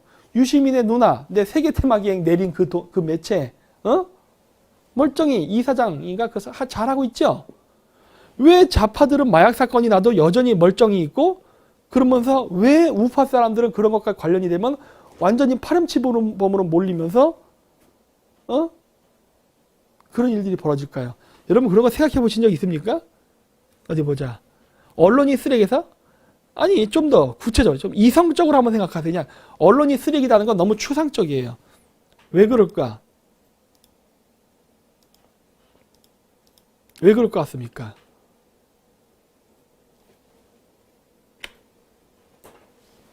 만 명 돌파했네? 어유 고맙습니다. 만 명이나 보시는군요. 저를 감시하려고 너무 많은 사람들이 온 것 같습니다.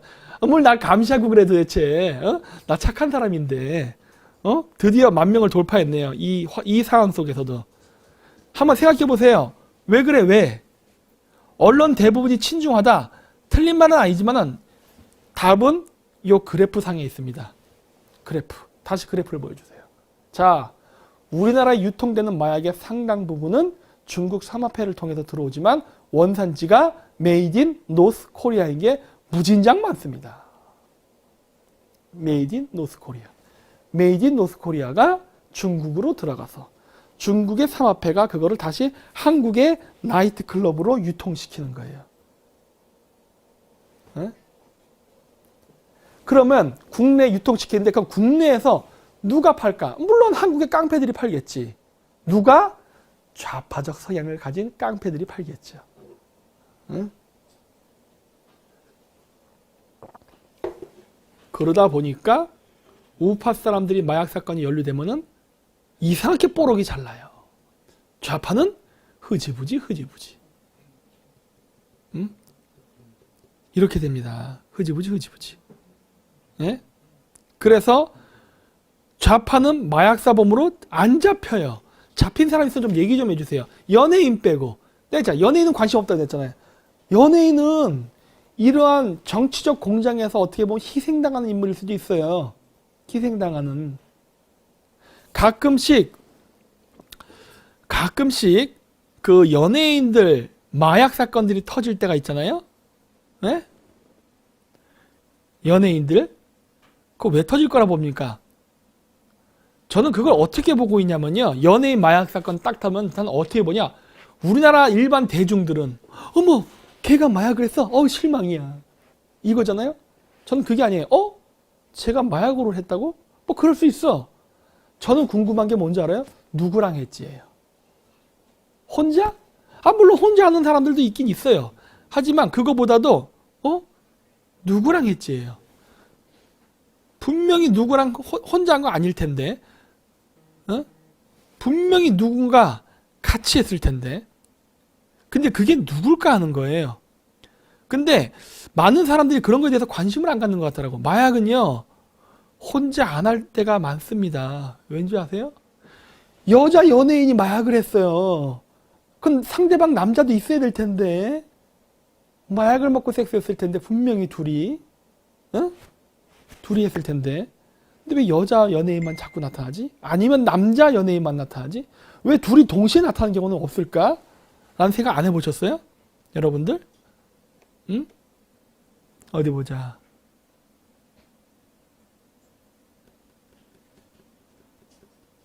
저는 여기 안 나오네. 저는 그게 뭐라고 보느냐? 협박이라고 봅니다. 협박.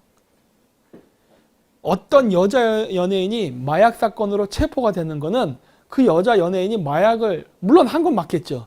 그것보다도 이 여자 연예인과 같이 마약을 한 그 상대방을 협박하기 위한 도구가 아닌가라고 저는 추정하는 거예요.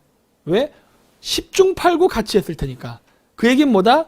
그 여자 연예인을 수사를 하게 되면은 그 상대방이 나타나겠죠.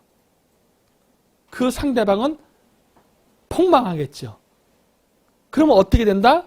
말을 잘 듣게 되겠지. 전 이렇게 보고 있어요. 네. 그래서 저는 오늘은 굉장히 후원이 많이 들어오네요. 감사합니다.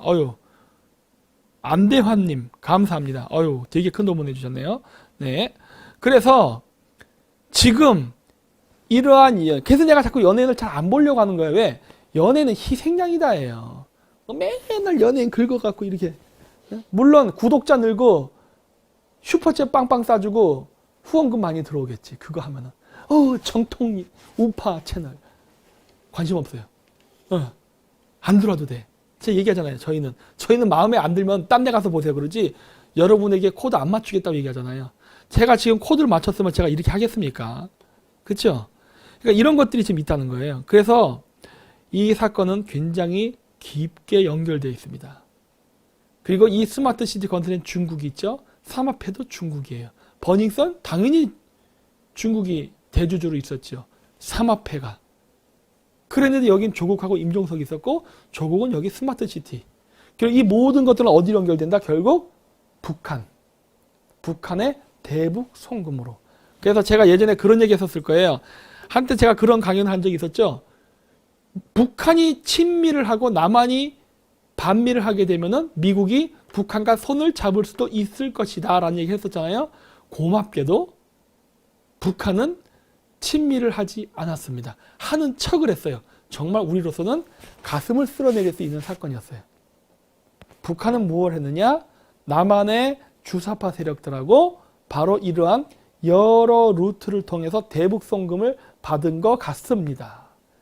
대북송금을 받는 화폐 결제 수단으로서 암호화폐를 썼고 이 암호화폐를 대규모로 유통시키고 움직이기 위해서 스마트시티도 여기에 포함이 되어 있었고 그리고 여기에 마약 이런 것들을 통해 가지고 자기네들이 하고 있는 대북송금을 하는데 방해가 될 것 같은 우파의 정치인들을 제거하는 수단으로서 마약이나 비리나 각종 이런 것들을 이용한 게 아닌가 싶고 그리고 이러한 것들을 좀 더 원활히 연결하기 위해서 임종석이가 해외를 왔다 갔다 돌아다닌 것 같은 겁니다.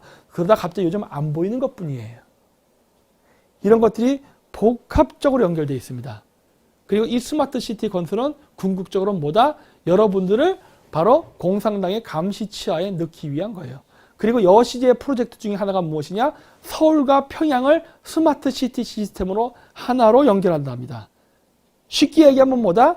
김정은이 자기 테이블에서 서울에 있는 천만의 시민들의 하나하나를 다 감시할 수 있게 만드는 네트워크 시스템을 만들어서 상납하겠다예요. 이거 하고 있어요, 지금. 네. 이러한 방대한 프로젝트입니다. 그래서 과연 우리나라 사람들이 이거에 대해서 얼마만큼 파헤치고 얼마만큼 이 진실을 알려갖고 문재인 정권을 탄핵할 수 있을지 저는 몰라요. 제가 할 수 있는 영역은 여기까지입니다. 왜? 저는 일개 유튜버에 지나지 않기 때문에. 그래서 저는 이 이상 파고 들어갈 수가 없어요. 만약에 제 방송을 취미로라도 보시는 기자분들이 계시다면은 좀 파주셨으면 합니다. 여시대도 좀 파주시고 그 다음에 저기 아까 얘기했듯이 가상화폐 문제도 좀 더 파주셨으면 해요. 그래가지고 이 문제를 완전히 파헤쳐서 우리가 해결할 수 있었으면 뿌리를 뽑았으면 합니다. 이것만 밝혀지면 진짜 문재인 정권은 여러분들 힘들게 태극기 집회 안 해도 돼요. 한 방에 날아갑니다. 왜냐고요? 미국이 어느 정도 눈치를 챈 것 같아요. 그리고 또 이제 또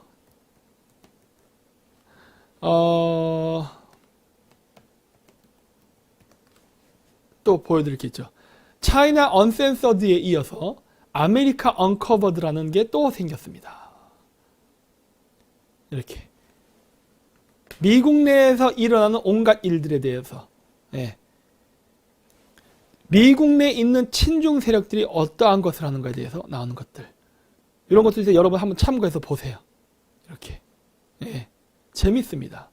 여기 정보 수준이 되게 높아요. 그래서 왜 민주당이 친중화가 되는지 여기 자세히 나옵니다. 한번 가서 보십시오. 같은 사람이에요. 찰리 채플이 합니다. 그리고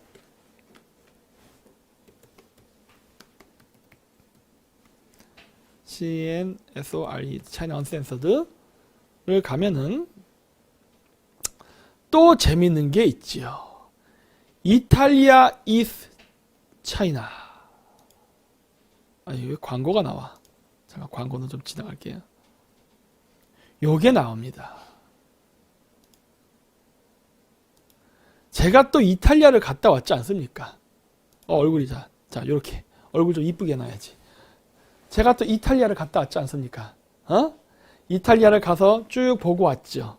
그래서 이탈리아가 얼만큼 중국화가 진행되고 있나를 보고 왔습니다. 그런데 공교롭게도 차이나 언센서드도 이탈리아를 취재를 했네?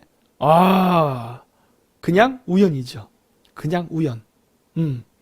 그래서 요거를 제가 방송을 할 겁니다. 제가 방송을 너무 바빠서 못했어요. 그런데 이건 앞으로 제가 정리해서 할 거예요. 언제 할까? 내일도 내가 밖에 나가니까 시간이 없어서 못하고 월요일이나 수요일쯤에 한번 할게요. 지금 정보량이 너무 많아요. 지금 저한테 제가 갖고 있는 정보가 너무 많은데 일주일에 2번만 방송을 해갖고 소화하기는 너무 양이 많아요. 그러다 보니까 자꾸 제가 정보를 폐기 아닌 폐기를 해버리거든요. 너무 아까워. 내가 이탈리아에서 얼마나 조사를 많이 해왔는데. 그래서 그런 것들도 제가 발표를 좀 하려고 합니다. 방송을. 그래서 게릴라 방송을 조금 늘려볼까 해요. 그래서 뭐 다른 사람 방송할 때 다른 거 보세요. 제 건 어차피 녹화해서 올라가니까 녹화된 거 보시면 됩니다. 그래서 여러분들에게 제가 그동안 많이 찾았던 정보들을 하나하나 공개하도록 하겠습니다. 아주 주옥 같은 정보들이 많이 있죠. 버리기엔 너무 아까운. 네. 그래서 그런 것들을 이제 제가 쭉쭉 올려가지고 많은 분들에게 알리도록 할 테니까, 특히 이탈리아. 이제 뭐 차이나 언센서드에서 이탈리아 얘기가 나왔으니까 나도 이탈리아 얘기할래. 나도 이탈리아에 대해 하고 싶은 말이 정말 많거든요. 예, 근데 지금 안 하고 있었어요. 너무 국내 사건이 많이 터져서. 그랬는데 제가 월요일이나 다음 주 수요일쯤 게릴라 방송에서 한번 다룰 수 있으면 다뤄보겠습니다. 너무 일이 많이 터져. 이 문재인 정권이 진짜 제 그 밥줄의 수단인 것 같습니다. 진짜 문재인 탄핵당하면 저 거지 될까봐 걱정되네. 그 정도로 문재인이 나를 도와주고 있어요, 진짜. 이게 아이러니인 것 같습니다. 진짜 아이러니야. 문재인이가 일만 안 터뜨리면은 내가 이렇게 바쁠 이유가 하나도 없거든. 잠을 못 자겠어요. 잠을 못 자. 지금 제 눈 보세요. 뻘겋잖아요. 감기까지 걸렸어, 지금. 몸이 아파요, 지금. 나 진짜. 네? 하여튼 그렇습니다. 그래서 오늘 거의 뭐 그 TV 조선까지 보면서 지금 2시간 43분 동안 방송을 했는데, 오늘 방송 일단 내일 이걸로 끝낼게요. 왜냐면 제가 내일 또 거기 갑니다. 그 내일 방송하는 거 좀 보내주세요. 우리 그 청와대에서 하는 포스터. 청와대. 내 걸로 보일까? 우리 청와대에서 하잖아요. 그 왕이 중국 방문 기념해서. 네, 그리고 또 한 가지. 이번에 왕이랑 같이 만난 60명의 정치인들, 기업인들 누군지 좀 명단 좀 알면 좀 알려주십시오. 제가 알기로는 아까 거기 그 신문기사였던 그 사람들이 다예요. 송영길이 빠지질 않아. 조원진은 어떻게 됐나? 갔나 안 갔나 되게 궁금하네. 그 여러 사람들. 예.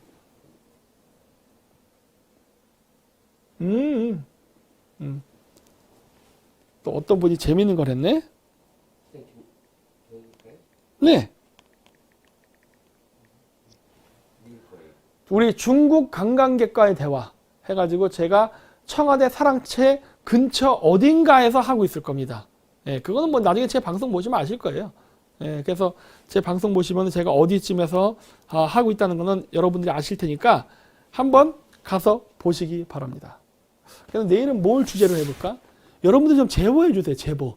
그 왕이와 만난 60명의 정치인과 기업인 누구누구인지 신라 호텔에서 했다고 하는데, 예.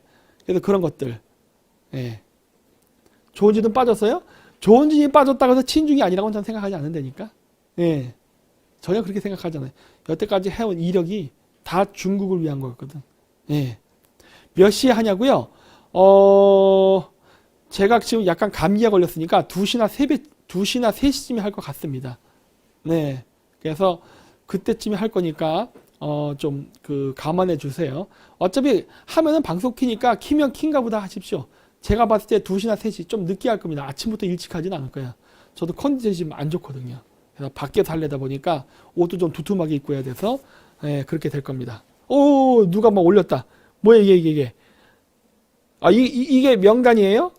아주일보 양규현 대표, 윤병세 외교부 장관, 송영길, 이수성 전 국무총리, 박상철 경희대 부통장, 김동엽 경남대 극동문제연구소 교수, 고유환 동국대 북한학과 교수, 이주영 국회 부의장, 김원웅 강복회 회장과 대기업 관계자라고 돼 있네.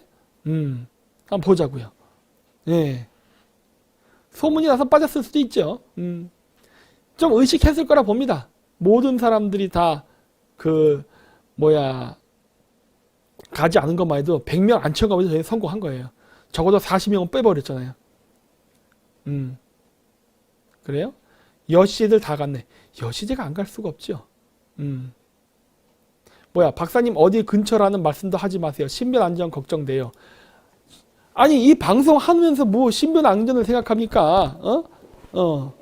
어차피 이거는 벌어진 일이고 이렇게 되는 거. 그리고 가끔씩 어떤 분들 그런 것도 있어요.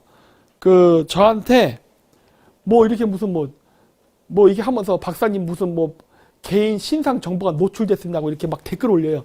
그게 여러분들 제 신상 정보를 노출시키는 행위예요. 가만히 있으세요, 조용히. 박사님 걱정돼요. 박사님 신분번호 노출됐어요. 박사님 신분번호 노출됐어요. 박사님 왜 댓글을 안 읽으세요? 신분번호 노출됐어요. 일부러 보라고 하는 것 같아. 진짜 웃겨. 왜 그러세요? 장난치는 것 같아. 가만히 있으세요, 입 다물고. 개인적인 톡을 보내던가. 그래서 그냥 이런 걸 보면서 야 진짜 이 사람들 웃긴다 생각했어요. 그리고 걱정하지 마십시오. 왜냐고요? 제가 카톡을 쓰잖아요. 카톡 쓰면요 어차피 다 노출됩니다. 지금 제가 나갔던 모든 것들 다 노출돼요. 뭐 나만 노출되나? 여러분들도 노출됐지? 카카오톡은 1년에 한 번씩 개인정보를 가져갑니다. 저한테 오늘 메시지가 또 왔어요. 그래서 내가 캡처해놨는데 읽어드릴게요. 어디 보자.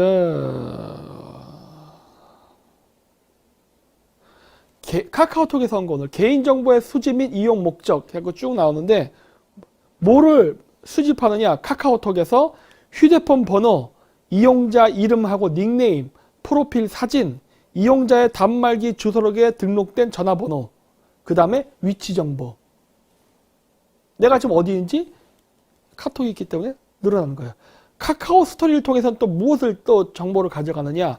카카오 계정, 이름, 닉네임, 프로필 사진, 카카오 서비스 친구 목록, 나랑 연결된 친구들 다 드러나요. 그럼 그 친구 가서 그 친구를 통해서 또 쭉 닉네임, 주소, 핸드폰 이동 경로 다 나오는 거예요. 생년월일, 학교, 직장, 거주지, 성별, 위치 정보를 파악합니다. 그리고 카카오 TV를 통해서 카카오 계정, 닉네임, 프로필 사진, 얼굴까지. 그 다음 비즈니스 계정에서는 뭘 또 가느냐. 이메일, 이용자 이름, 실명, 전화번호, 부서, 직위. 카카오 비즈니스 계정 이메일, 닉네임, 프로필 사진, 주민등록등본 번호 나와요. 이름, 주소, 이메일 주소, 예금주 계좌번호 다 나온다고. 그 다음에 닉네임, 프로필 사진, 이메일 주소, 예금주명 계좌번호, 이름, 생년월, 성명. 그 다음에 카카오 계정을 통해서 뭘 하느냐. 이메일, 패스워드까지 한대. 와 웃겨. 이메일, 패스워드, 그 다음에 이름, 프로필 사진, 카카오 서비스 친구 목록. 친구 목록이랑 카카오 친구라는 거 아니야. 그럼 그 사람 카카오 가입했네. 그럼 거기 줄 타고 가가지고 그 사람도 쫙 훑어버릴 수 있어요. 그렇죠? 그 다음에 카카오 서비스 내 구매 및 결제 내역, 생년월일, 성별, 배송지 정보. 배송지 정보라는 건 뭐예요? 여러분 어디 사는지 알 수 있다예요. 이런 것들을 교차 검증할 수 있죠. 카카오에 등록된 주소, 카카오에서 산 물건의 배송지 정보, 이런 것들을 통해서 여러분이 실질적으로 등록은 어디다 주소해 놓고서 실질적으로는 어디에 거주한다 것까지 알아낼 수 있죠. 교차 검증이 가능한 것들이죠. 뭐 이런 것들. 본인 인증, 이름, 성별, 생년월일, 휴대폰 번호, 통신사업자, 내 외국인 여부, 암호화된 이용자 확인값, 중복 가입 확인 정보, 그 다음에 서비스 이용 중 생성 정보, 단말기 운영체제 및 하드웨어 환경 정보, IP 주소, 이런 것들. 예? 다 드러나요. 그렇기 때문에 뭐 맨날 박사님들 호들갑 떨지 마세요. 아시겠어요? 네, 다 드러납니다. 더구나 저같이 좌표가 찍히면은 이미 저에 대한 거는 이미 다 알아요. 다 안다고. 네? 그래서 여러분들이 호들갑을 안 떨어줬으면 합니다. 무슨 공작을 그런 식으로 합니까? 예? 제 공작왕 채널을 보시면서 왜 이렇게 공작이 서투세요? 프로페셔널답게 행동하십시오. 아마추어적으로 행동하지 마세요. 네. 그래서 이런 것들을 제가 이야기할 겁니다. 그래서 저희도 지금 되도록이면은 지금 계속 저희가 쓰는 이 SNS를 카카오톡이 아닌 딴 쪽으로 돌리고 있어요. 계속. 기존에 만들어진 건 어쩔 수 없이 쓰고 있지만 그 외 나머지 것들은 지금 점점 돌리려고 하고 있습니다. 네. 그러니까 그것도 제가 나중에 한번 그 방송을 할게요. 네. 그래서 오늘은 요거로 그레이트 게임을 마치도록 하겠습니다. 이제 얼굴이 화끈화끈해서 이제 약발이 오나 봅니다. 그래서 저도 좀 방송 끝내고 잠을 좀 자야겠어요. 그러니까 오늘 그레이트 게임은 요거로 마치도록 하고, 제가 내일은 저기 청와대 사랑채에서 그 1인 시위가 있으니까, 우리 중국 관광객들하고 1인 시위를 하는 그런 이벤트가 있으니까 많은 시청을 바라고, 오늘은 그래도 10,000명 가까운 분들이 와주셨습니다. 그랬으니까 정말 감사하고 내일 또 뵙도록 하겠습니다. 그래서 오늘 그레이트 게임 이걸로 마칠게요. 네, 안녕히 가십시오. 빠이빠이. 자, 이젠明天见이죠.